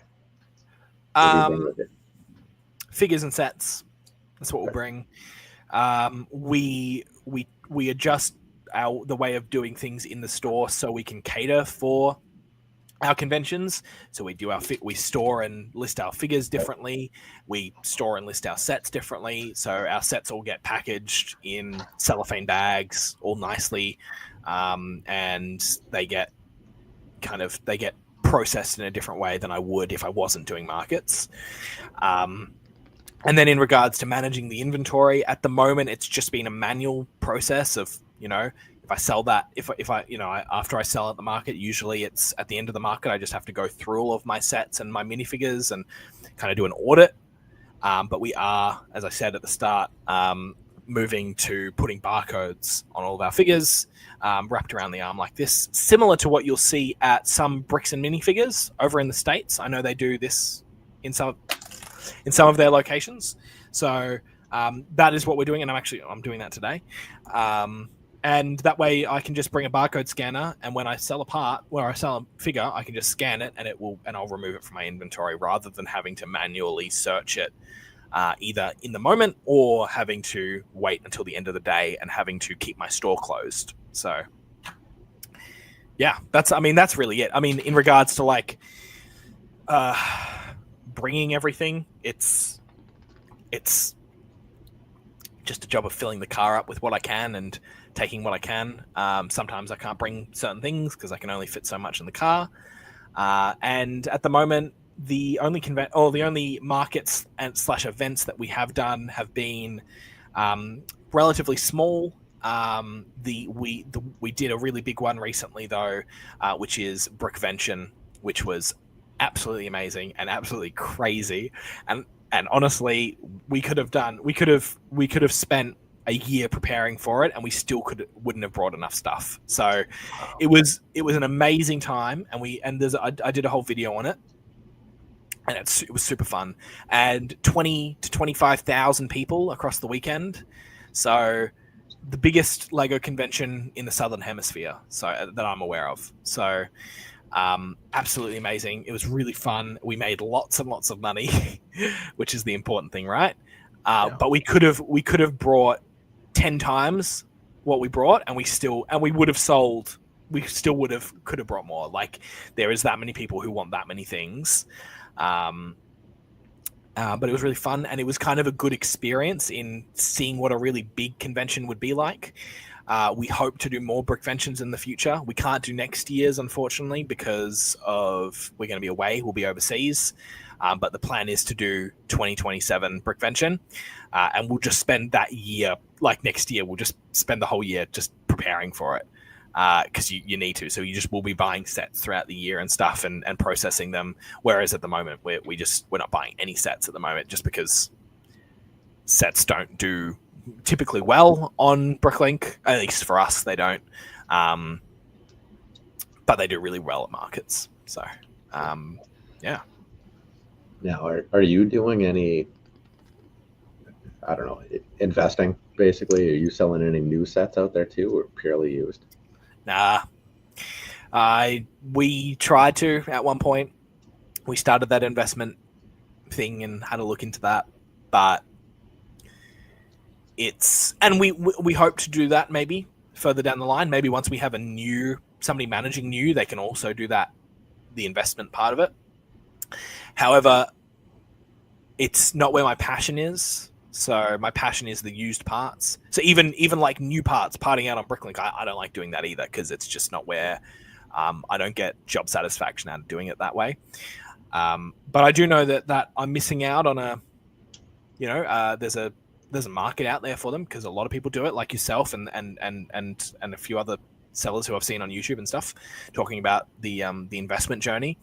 And I'd love to have the BrickShed be a part of that, but not me personally. It's just not something that I am interested in, keeping sets on a shelf and stuff. So I like getting my hands dirty and working with the bricks and stuff. But further down the line, possibly. The small amount that we did do was across maybe a year or two, where we bought some stuff, and it was just we bought, maybe 10 sets to part out, and we just kept 2 of them. So we weren't even looking at it, but through kind of the what's the guy's? I can't remember his name. I think you had him on at one point. I can't remember his name though. Wolf of Bricks. Yeah, that's the one. That's the one.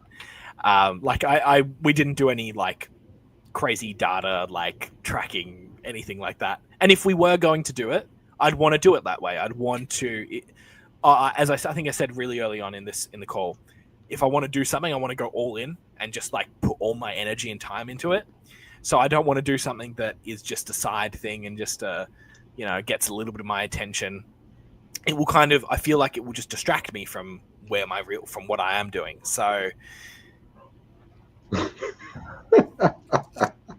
see, I shouldn't have said anything. Thanks, Ralph. We were keeping that a secret. See, I told you there was controversy behind the non-washing of my parts. Yes, I do get I've got hand sanitizer here. It's okay. No. So yeah. Also, space. The other thing that new sets take up is a lot of space. There's a lot of air in those boxes. Yeah. It's a real issue. Yeah.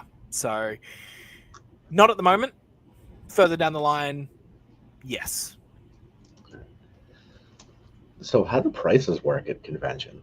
Do you mark everything up versus Bricklink, or you keep it about the same? About 10%. That's about it. Oh, that's it. Okay. That's not bad. That 10% is just to cover the cost of doing the market. We could upcharge because people will pay more at conventions, but don't have to. I don't need to. It's not something that I it's also just managing those prices then as well, like the upcharge of those prices, because like my figures, like if I'm upcharging on some things but not the same on the other things, it's so much easier if I'm just 10% more and then rounded to the nearest dollar. Easy. It's just that there's a mathematical figure on that. If I want, I could do it more, but if I'm doing, I'm doing different conventions, and some conventions I'd have to sell things I couldn't upcharge as much for as other conventions, and I don't want to have to be changing my prices for every convention that I do. And also moving to a retail space, I don't want to be, that would be a different price as well. So if I find just enough to upcharge to cover me for my fees that it would cost to do a market, which is usually we try to be, we don't want it to be more than 10% of like if I'm paying $500 for a table, I need to make $5,000, and anything more is great. So if I make $5,000 and it costs me $500 to the table, I have already upcharged for my stock by 10%, so that covers me, and I'm even for the day. And I still get to sell my figures and stuff for the Bricklink price, and I'm probably making more money anyway because I'm not having to pay the Bricklink fee and stuff like that. Also, the pricing with our figures, the way we price them on Bricklink alone, the time is taken into account in regards to our pricing. So it takes me a long time to process minifigures and to list them and to sort them and to have them all beautifully laid out on their base plates, and now to add the barcodes and stuff. That's all taken into account into the original price. So I don't feel the need to upcharge that even more. Okay. Thinking about the numbers there, how did you go about estimating what you would sell at your first convention? Is it just no, I didn't. It was just a hope and a dream.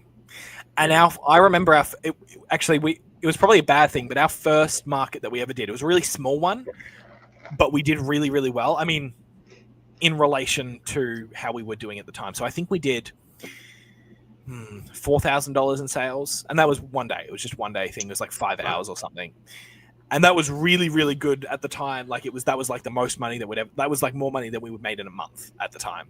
So we were really, really excited, and then we kept on doing. It was the same person who ran it, and we kept on doing their market, and we would do it probably once every 2 months or so.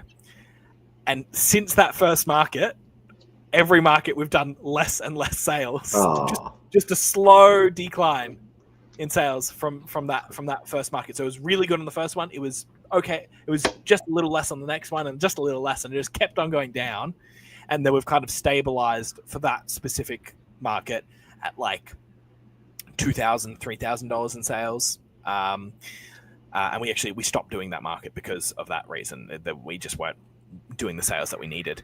But since then, since doing those markets and kind of figuring out, usually the people who I'm reaching out to about doing a market with them, they know roughly how many people there's going to be there. And typically we've only done strictly Lego markets so far. We haven't done like a toy market or a comic market or something. It's just been Lego market. So people who are coming there are coming to buy Lego.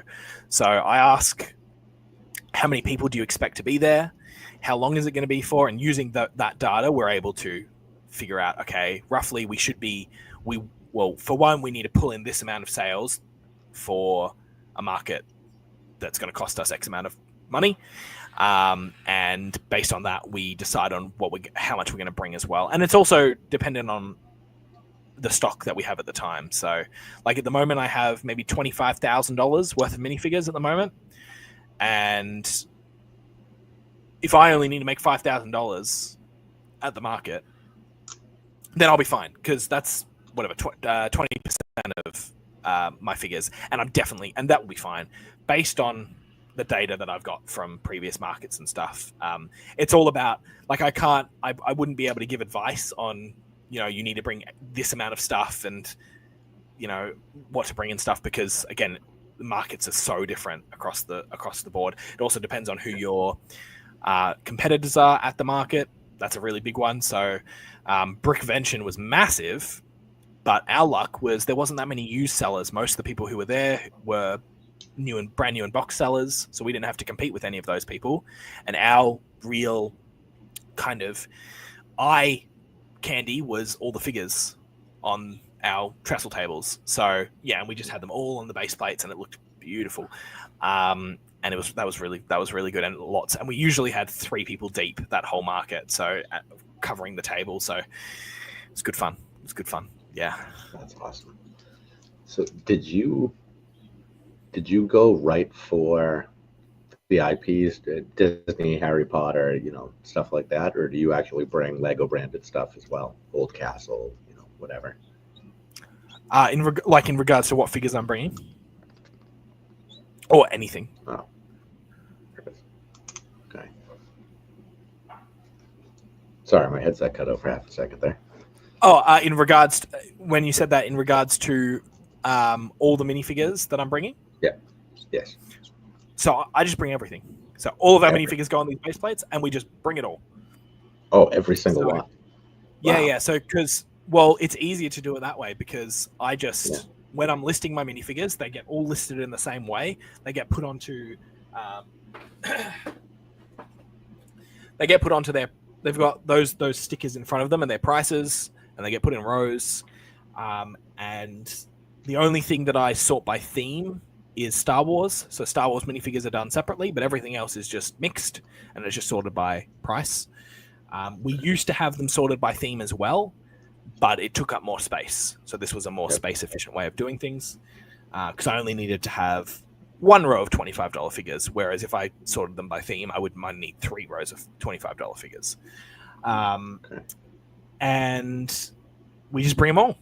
And we just put all of our minifigures. Another thing, it's really easy. I just move all my minifigures into the stock room on Bricklink, move all my sets into the stock room, and then I don't need to close the store either. So people can still buy parts. That's smart. I like that. Yeah. See, so it's the little bits that you pick up from people that are so huge. That's great.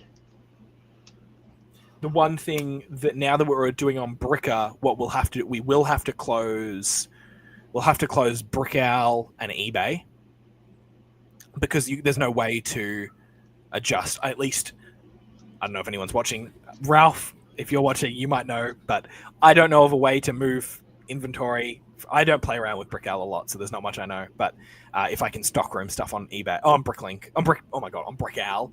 So in the past, we've just closed Brickowl, and now that we have eBay as well for our figures, because we put all of our minifigures on eBay, we'll just have to close the store there, and we can just stockroom the stuff on Bricklink, and we can keep getting the parts orders on those. And then by the time we reopen on eBay and Brickowl, the inventory will have synced, so it'll still be editing the figures. But how do you synchronize the inventory when you come back? Bricker, Ralph, Bricker. It will do it while the store's closed. It will continue to sync those inventories. And that was the one really good thing when our store was suspended, because we rely on, we have Bricker, we were still able to upload inventory while we were closed. Whereas without Bricker, I wasn't able to access my inventory on Bricklink, so you wouldn't be able to upload or edit the inventory. But Bricker still had access to the API, so I was able to still edit the inventory while I was closed. I mean, updating your inventory of the minifigures that sold. Well, in the past, we would, before we re-uploaded the figures to our store to be available, we would have to do a manual edit and just audit our entire minifigure inventory. But now that we have the barcodes, we will be doing that on site as we make a sale. So we'll have a dedicated register now, and somebody will say, okay, I want that minifigure, and that minifigure. I'll put them all into a container. I'll pass it to whoever is working at the register, and then they will just like a retail store, they'll scan each minifigure, and they'll pay, and they'll move on. So this is going to be really handy. Does Bricker have any kind of point of sale software built into it, so you can actually cash it all out right through there? You could, yes, they do offer that. Wow. But sneakily, they also take 3.5% of sales from that. Yeah. So I believe it is. There is a little bit of more ease in regards to managing the payment through it, so you don't have to have another separate payment like software. Like I don't have to do a sale through.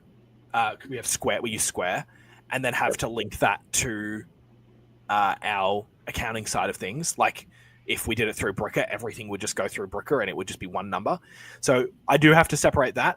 But in regards to actually editing the inventory, it's exactly the same time that it takes to sell a part through the POS system on Bricker versus to just edit the inventory. So I'm just saving 3.5%. It's just easier to do it that way. Possibly further down the line, we may go into and do it and use the POS system, because they do have a couple of other little perks and stuff. Like they offer like a customer screen, like you can set up a monitor for the customer, and it shows the pieces as they come into your cart, which is pretty. I think that's kind of neat. And maybe once we're into a retail space, we'll just use that, because we won't have to get our own, because it's just a ready-made POS system. But for now, for markets, we don't need that. So, all right, if you're using Square, who owns that now? Is that Stripe or PayPal or one of them?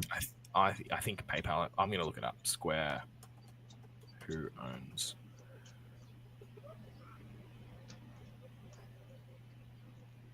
No, they're a separate company, I think.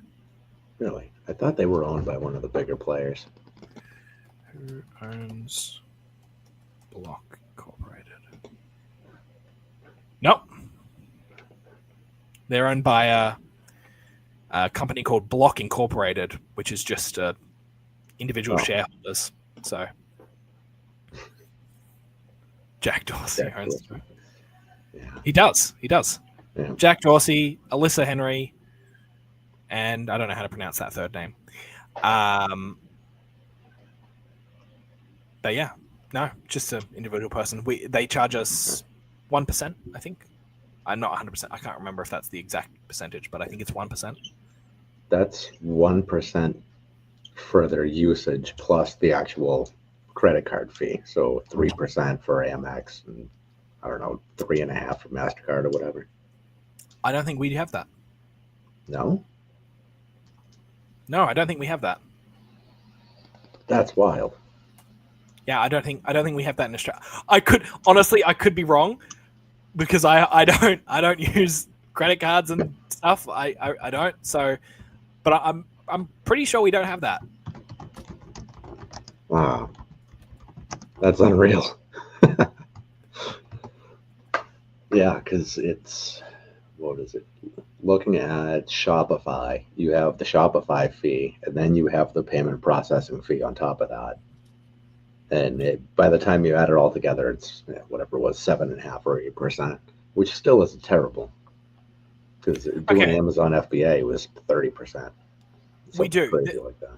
There is a surcharge on, but it's 0.5% or 1% on Visa and MasterCard debit. Okay. But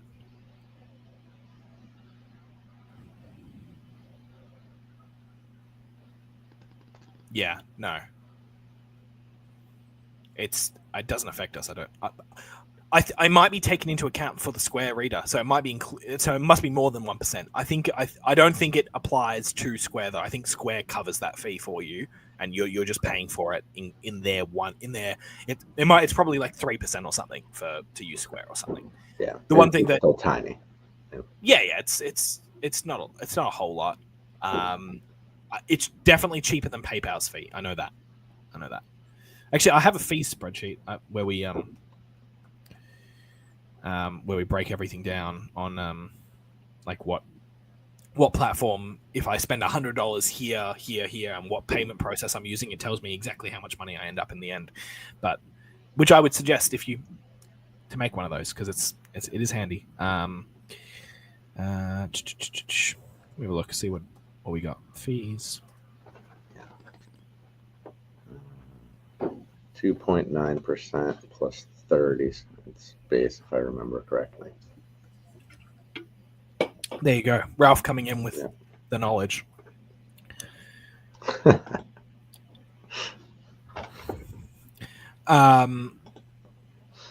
Yes, I mean, we've got it all separated differently by like cash sale versus a Bricklink sale through PayPal, a Bricklink sale through Stripe, a BrickOwl sale through PayPal, a BrickOwl sale through Stripe, versus Facebook sale, eBay sale, a market sale, and then the market sale, whether it's a cash or it's a whatever website sale, and it goes on. So we keep track of. We love our data just as much as the next guy. I love that.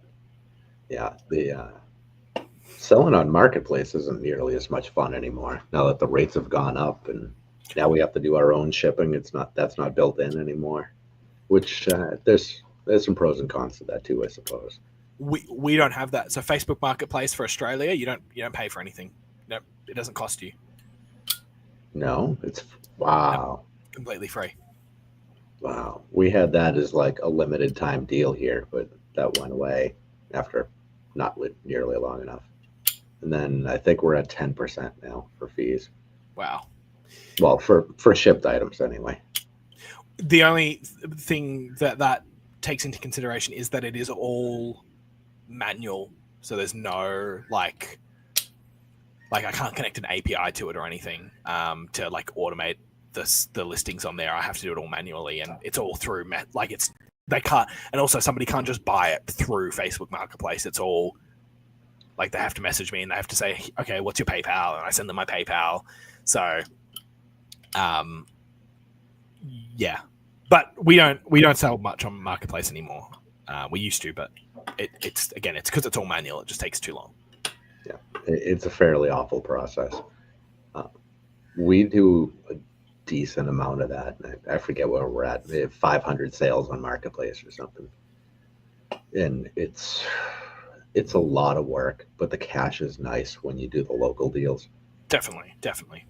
It's real easy to hit your 100% ROI goals for cash. Then it's whatever we're at. It's 20%, 30% fees on the bigger platforms. So yeah, 100%. That's a good feature. But then you get the hell of other people not showing up and not responding.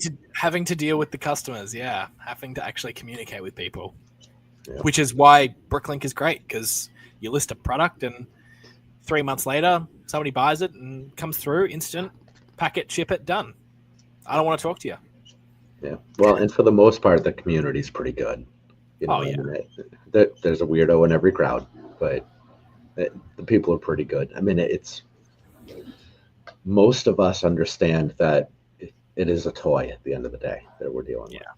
with, and I understand if, you're going and buying vintage minifigures for a couple grand or something, but if you're buying a $2 part that has, a little scratch on like swing marks or something that weren't noticed, it's not the end of the world.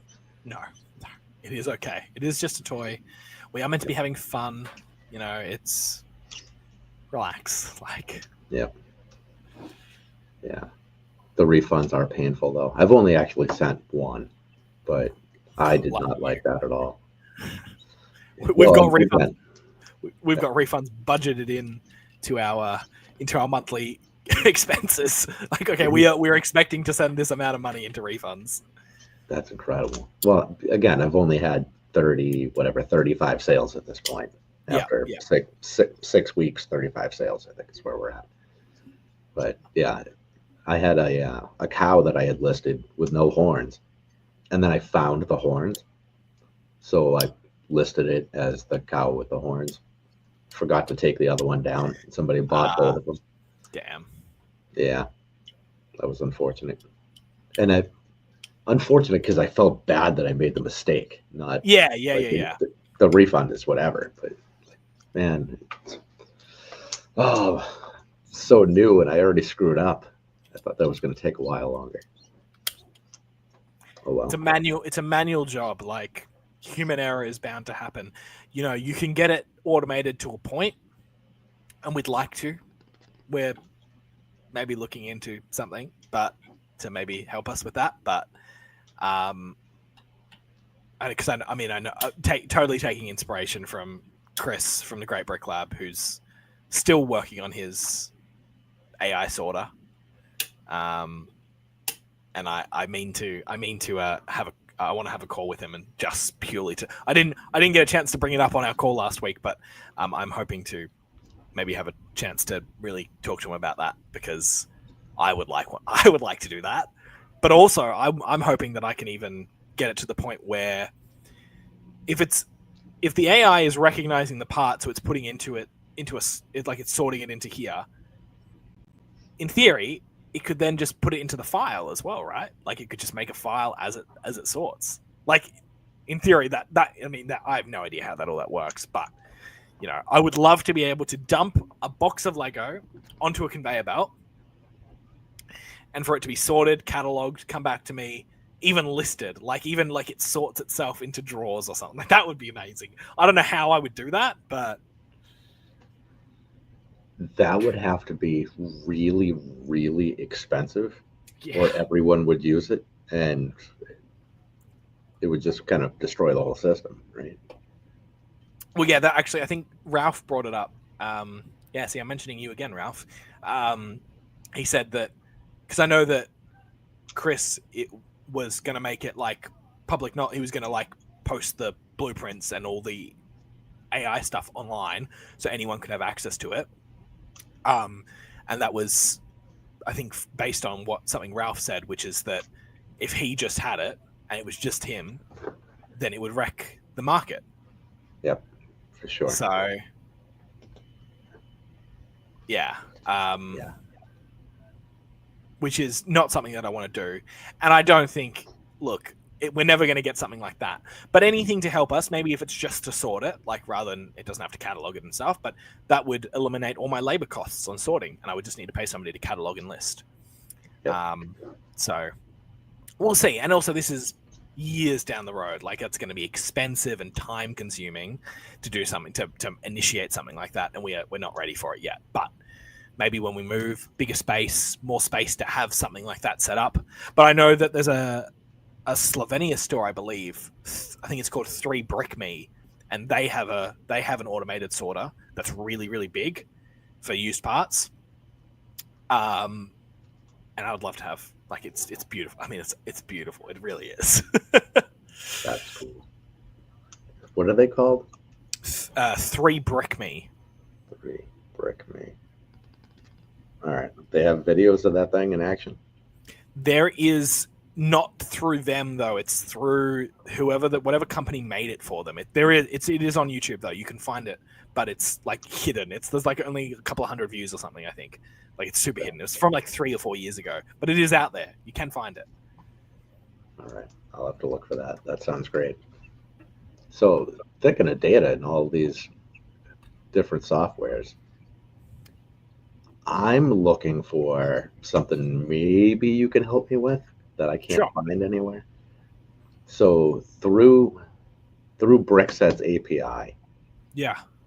you can get damn near everything from there, except for minifigure information. Okay. You can get minifigure information from your own collections, but not just general info. Okay. Do you have any idea where to find that? What kind of information from the minifigures are you looking for? Even something basic, just the minifig, like the character name and how many are included. So okay, wait. So what? I need a little more context. So are you? Okay. What are you needing the information for? So right now in our investment analysis that we do, Yeah. we have everything loaded up so you can look price per piece, RRP, whatever, every bit of information we can put in there. Yeah. I want to have a line for number of minifigures, which ones are included, and to get really greedy, if one of them was exclusive or something, that'd be great info. Sure. Okay. And how automated would you want that data to be? Everything we have in there now is in an API. Right. Okay. I couldn't think of anything that would be an automated through an API. The only thing that I could think of, which is but it's just manual, like, is for Brickstore. If you had all your figure, if you pulled those figures into a Brickstore file, you can download that as an XML and then turn it into a CSV, and Okay. you can import that CSV into anywhere, and you can have that. So that's the only thing that comes to mind. I mean, that's actually something that I'm doing right now because I need to make labels for all these figures, so I need to download it as a CSV format. But in regards to, and then I mean that pulls your name and your price and all that, and you can. I'm sure there's a way to make that an automated system by connecting Brickstore's API to. There must be, because I mean Brickstore uses the API through Bricklink. Yeah. So I could just say I add in all of the sets released in 2025. Yeah. From there, it could populate, what minifigures were in there, and then I could just pull that out into a CSV. Yeah, you can do that. I think that solves my problem. Yeah. So all you would, I would. What I would do is I would upload all the sets into a Brickstore file. You part them all out into the Brickstore file, and then sort the file so all the minifigures go to the top. Delete all the parts, then you've got all your minifigures, and then you can, if you want to put a price into it, you can put whatever price you want to do, whether it's the last 6 months price or however you want to put whatever price you want to put into that. It comes up with all the information about the minifigure, the name, the item code, the theme, all of that. Download it as an XML. You can't download it straight as a CSV, I don't believe. Convert it from an XML into a CSV. Put that into a Google Sheet or an Excel. Import that CSV into a spreadsheet, and then you can manipulate the data from there in your spreadsheet software, and that can all be automated once you've got the actual CSV file. But yeah, it's not automated, but I mean, at least it's not. There's only a couple of buttons you need to press, whereas you don't need to manually search each figure into Bricklink, find the figure, find the price, find the item code. It is done semi-automated for you. Yeah. What is this? Brickstore downloads a privileged database from Bricklink. It only calls the API for price guide data, I think. Right. Okay. All right. So that all sounds pretty simple. So once you get to a point, I mean, there's only so many Lego sets released every month, so it's just simple maintenance after that. Yeah. And I mean, That's great. I don't know much about the Bricklink API and what you're allowed to use it for, but there would. I know you said you're developing a Lego selling app. Is that what this is for, or this is for something else? It'll work in the selling app too, because we do have collection information and whatnot in there. The way we're working it is you can add your own collection in your own wanted list, and whenever there's a price drop at Walmart, Target, Barnes and Noble, you'll get a notification on your wanted list. Hey, these sets are on sale right now. Clever. That's awesome. Because I wonder, I mean, if you're doing something with developers and stuff, and they're working on something, I don't have an IT background. Ralph has one, so I'm sure he can say something about it. But I would say there must be a way to connect the Bricklink API to something like that and pull that data automatically through. Okay. Yeah, it's one of the issues I'm having with the developer that works with us, and he's the best, so it's not an issue with him personally, but he's not a Lego guy by any means and has no frame of reference for basically any of what we talk about. Sure. So, and we have the handicap of absolutely everything is brick something. So when I say, all right, well, I found this on BrickShed and this on Bricklink, and then we go over to Brick Store, and it's like just his brick. Yeah. It's like, just shut up and give me an example of what I'm trying to do. Yeah. And I'm like, I don't know how to give you an example of anything. That's why we're here. Yeah. All right. So that all sounds really, really easy and doable. All right. So I think, yeah, that could solve our problem. Oh my God. I'm going to friggin' send you love letters in the mail if that pans out for me. Okay. That'd be a little weird. All right. Maybe we'll pick a different option. Okay. Yeah. Sure. No, that's all right. Feel free to. I'll put it up I'll put it up on the wall. Yeah. There you go. With the put it up with some business cards. Be great.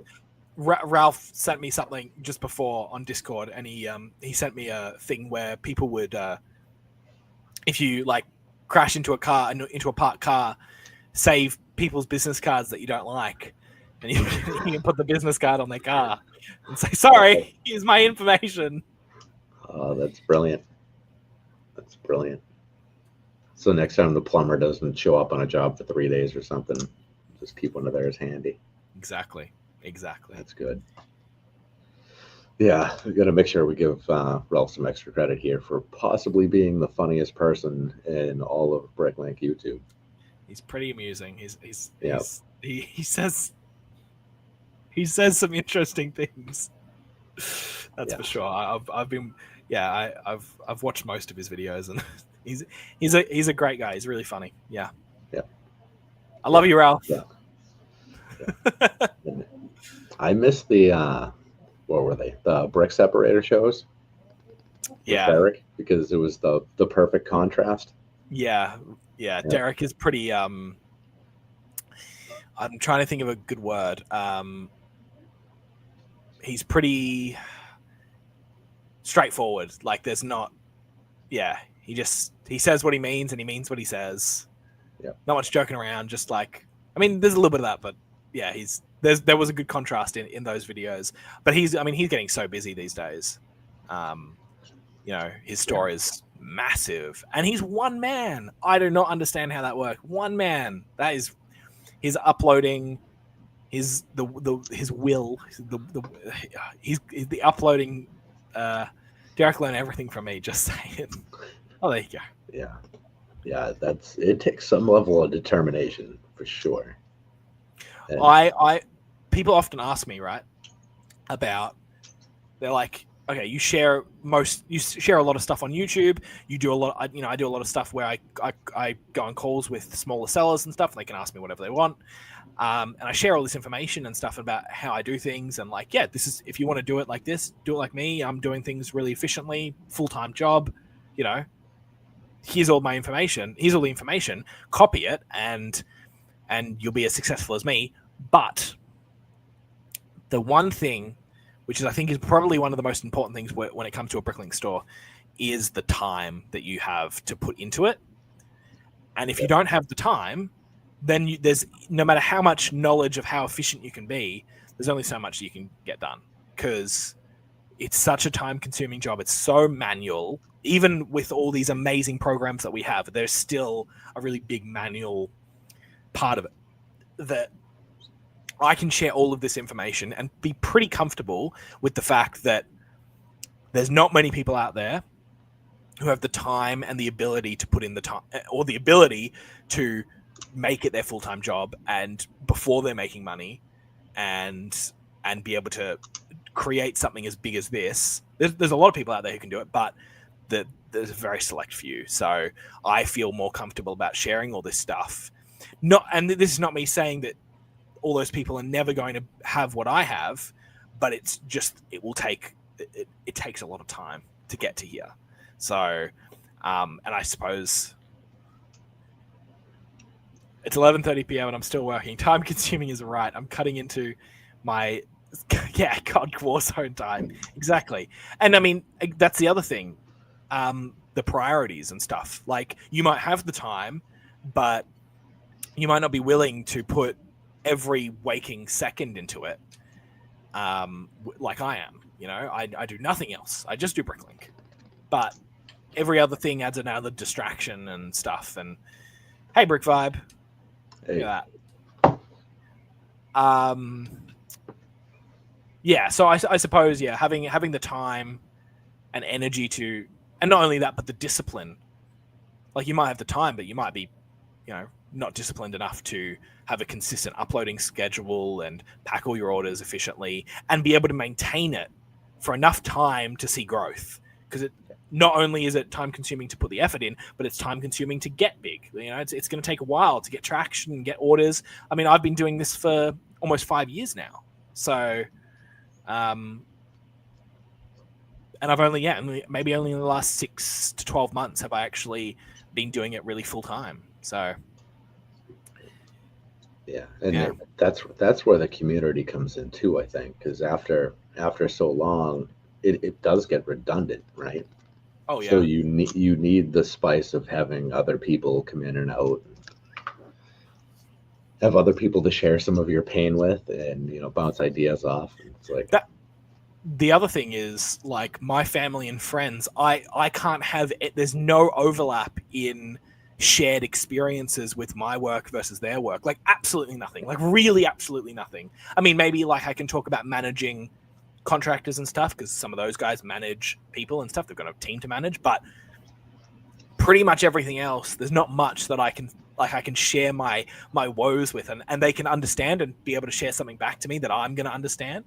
So having a community for sellers is so important, not only to share advice and stuff, but to kind of be able to have that camaraderie and be able to, like, be kind of one entity, and like, the helping of each other, and also being able to just share experiences and stuff and feel like, you're not the only one here, because as I said, it's a lonely job.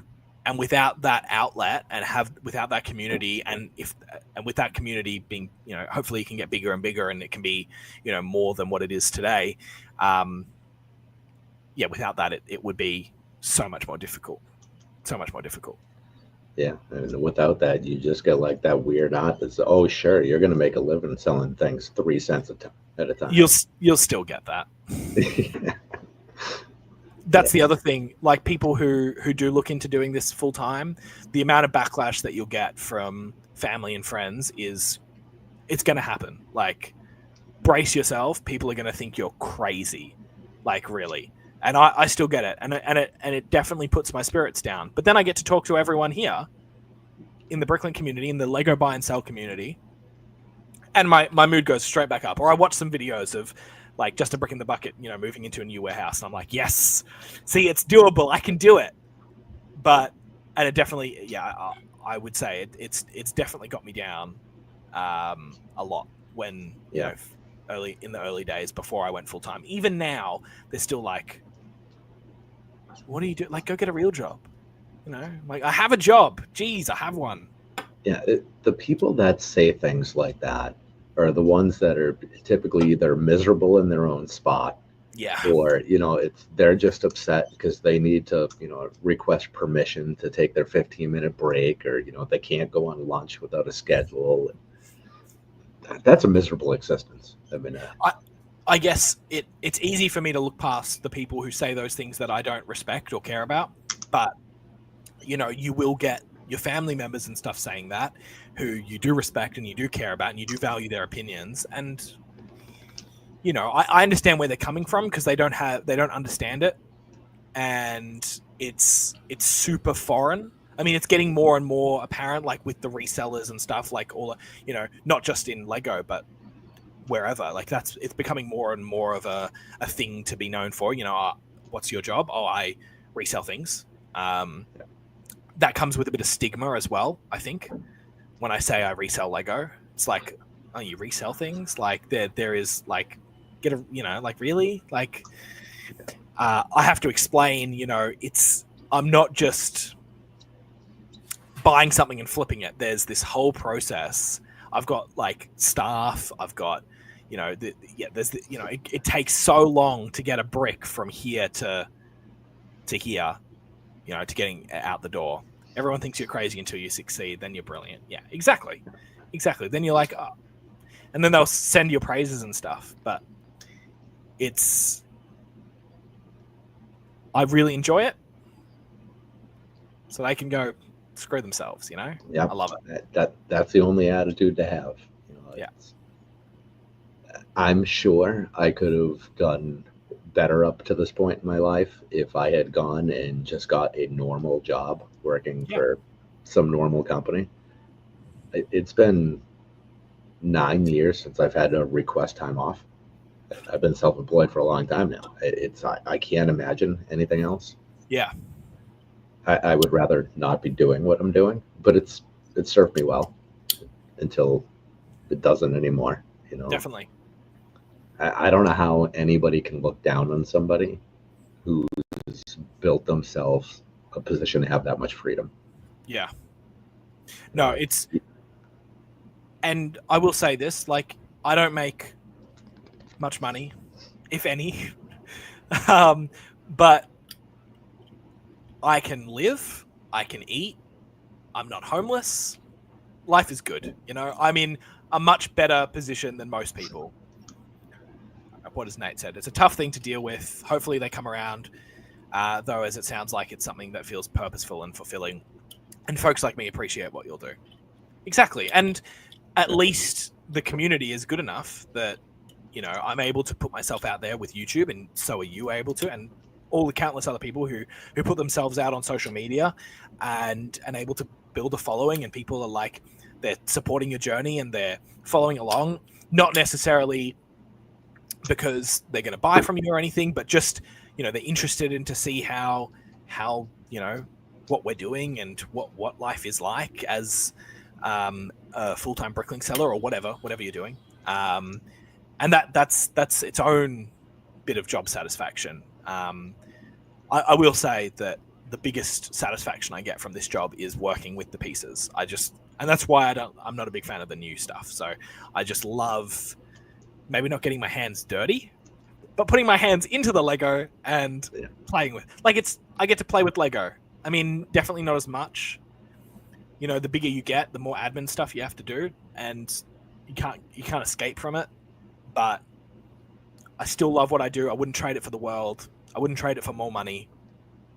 I'm comfortable. I'm fine where I am, and I have faith that this is going to work. Like, I believe in me, and I believe in my capabilities of building this business, whereas some people might not, but that's okay. Again, they can go do something else. Yep. Every day is a treasure hunt. It's kind of hard to beat that. Exactly. It's so much fun. And my favorite days are when I find a piece that I've never seen before, which doesn't happen that often because I've seen pretty much everything. But finding a piece that I'm like, wow, I don't think I've ever seen this before. And getting to look it up and finding that, I'm like, oh, it comes in that set. That's so interesting. And then adding that to my knowledge. And then adding that to the endless knowledge in my head of pieces. And now I'm at a point where I have so much knowledge in here about the most random Lego pieces that, you know what? I don't even think I need Brick Store half the time. I think I could just say, yep, that's worth this amount of money. That's worth this amount of money. That's from this set. It comes in these colors. Like, you know, it's ridiculous. It's awesome. Do you follow New Elementary? I don't, no. So New Elementary, they break down all the new sets as they get released and whatnot. And they tell you every time that there is a new piece that's been released, or, you know, a new mold, whatever, or a new color variation. And every time they post on Instagram, I say, oh no, where am I going to put that?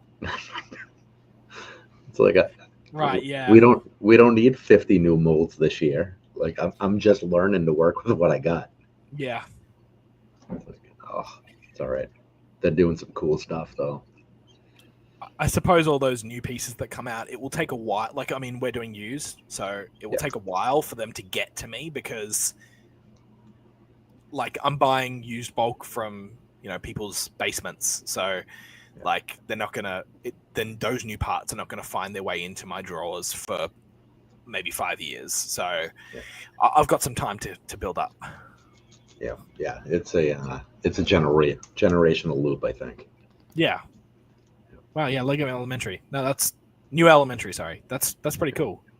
Yeah. They're great, and their reviews are pretty good too. I really enjoy that one. It's nice when you can find a page that's not just another LAN member doing the same review over and over again. Yeah. I mean, no disrespect to LAN members. A lot of them are great, but you can only do so much with the set review, right? They should, honestly, Bricklink should start something like that, right? They should do that for the Bricklink YouTubers. I'm just saying, just saying that because I'm a Bricklink YouTuber, but like that could be cool. Like, I don't know what, like, would they send out? They could send out the Bricklink sets to review. They could, I don't know how it would work, but that's something. That's something. That would be interesting. Yeah, I've never actually bought one of those. I've always been really, like, tempted, but I can't pay full price for anything. I just, as a rule, I can't do it. Right. Those sets do well. Those Bricklink sets. We almost bought this wave, the most recent wave that came out. But we just were like, no, that's not something we do. Like, it's just easier just to put our money and effort into used. So, but we were about to do it, and it was, I mean, mainly it was for, I'd be happy if Bricklink would bring us more customers. I'd be happy if Bricklink updated their bloody website. Well, I mean, they can't update the Lego website. Why are they going to do it to Bricklink? It's just so new users, like, I would struggle if I was a new user coming into Bricklink, like, figuring it out. Like, it's just unnecessarily complicated. I feel like they could do it a lot better. But so I digress. Yeah, I mean, even Lego, Shop at Home, whatever. Every first of the month it breaks, like, without fail, and it'll be 3 a.m. before some of the new releases actually are available to purchase. It's every time. It's so frustrating. It's true, and we're always there at midnight, and. All right, sir. Well, I got to wrap. It's 2.5 hours. 11:30. Yeah. It's been fantastic. I appreciate it so much. No, pleasure's all mine. I appreciate the opportunity, and again, I love doing these things. So, if you ever want to have another call, please send me a message, because I will. I'm fine taking time out of my day to do these things, because I find it useful in keeping the conversation open and stuff and going with and amongst the community. So any chance I get to do things like this, I jump at it. All right. Well, I appreciate it. Thank you. Thank you guys for hanging out tonight. We will see you next Wednesday with Brick Adjuster and Brick Zapper are with us. That's going to be fun. We're continuing our world circuit and having some Canadians on. There you go. All right. Until next time. Good night, everyone. See you later.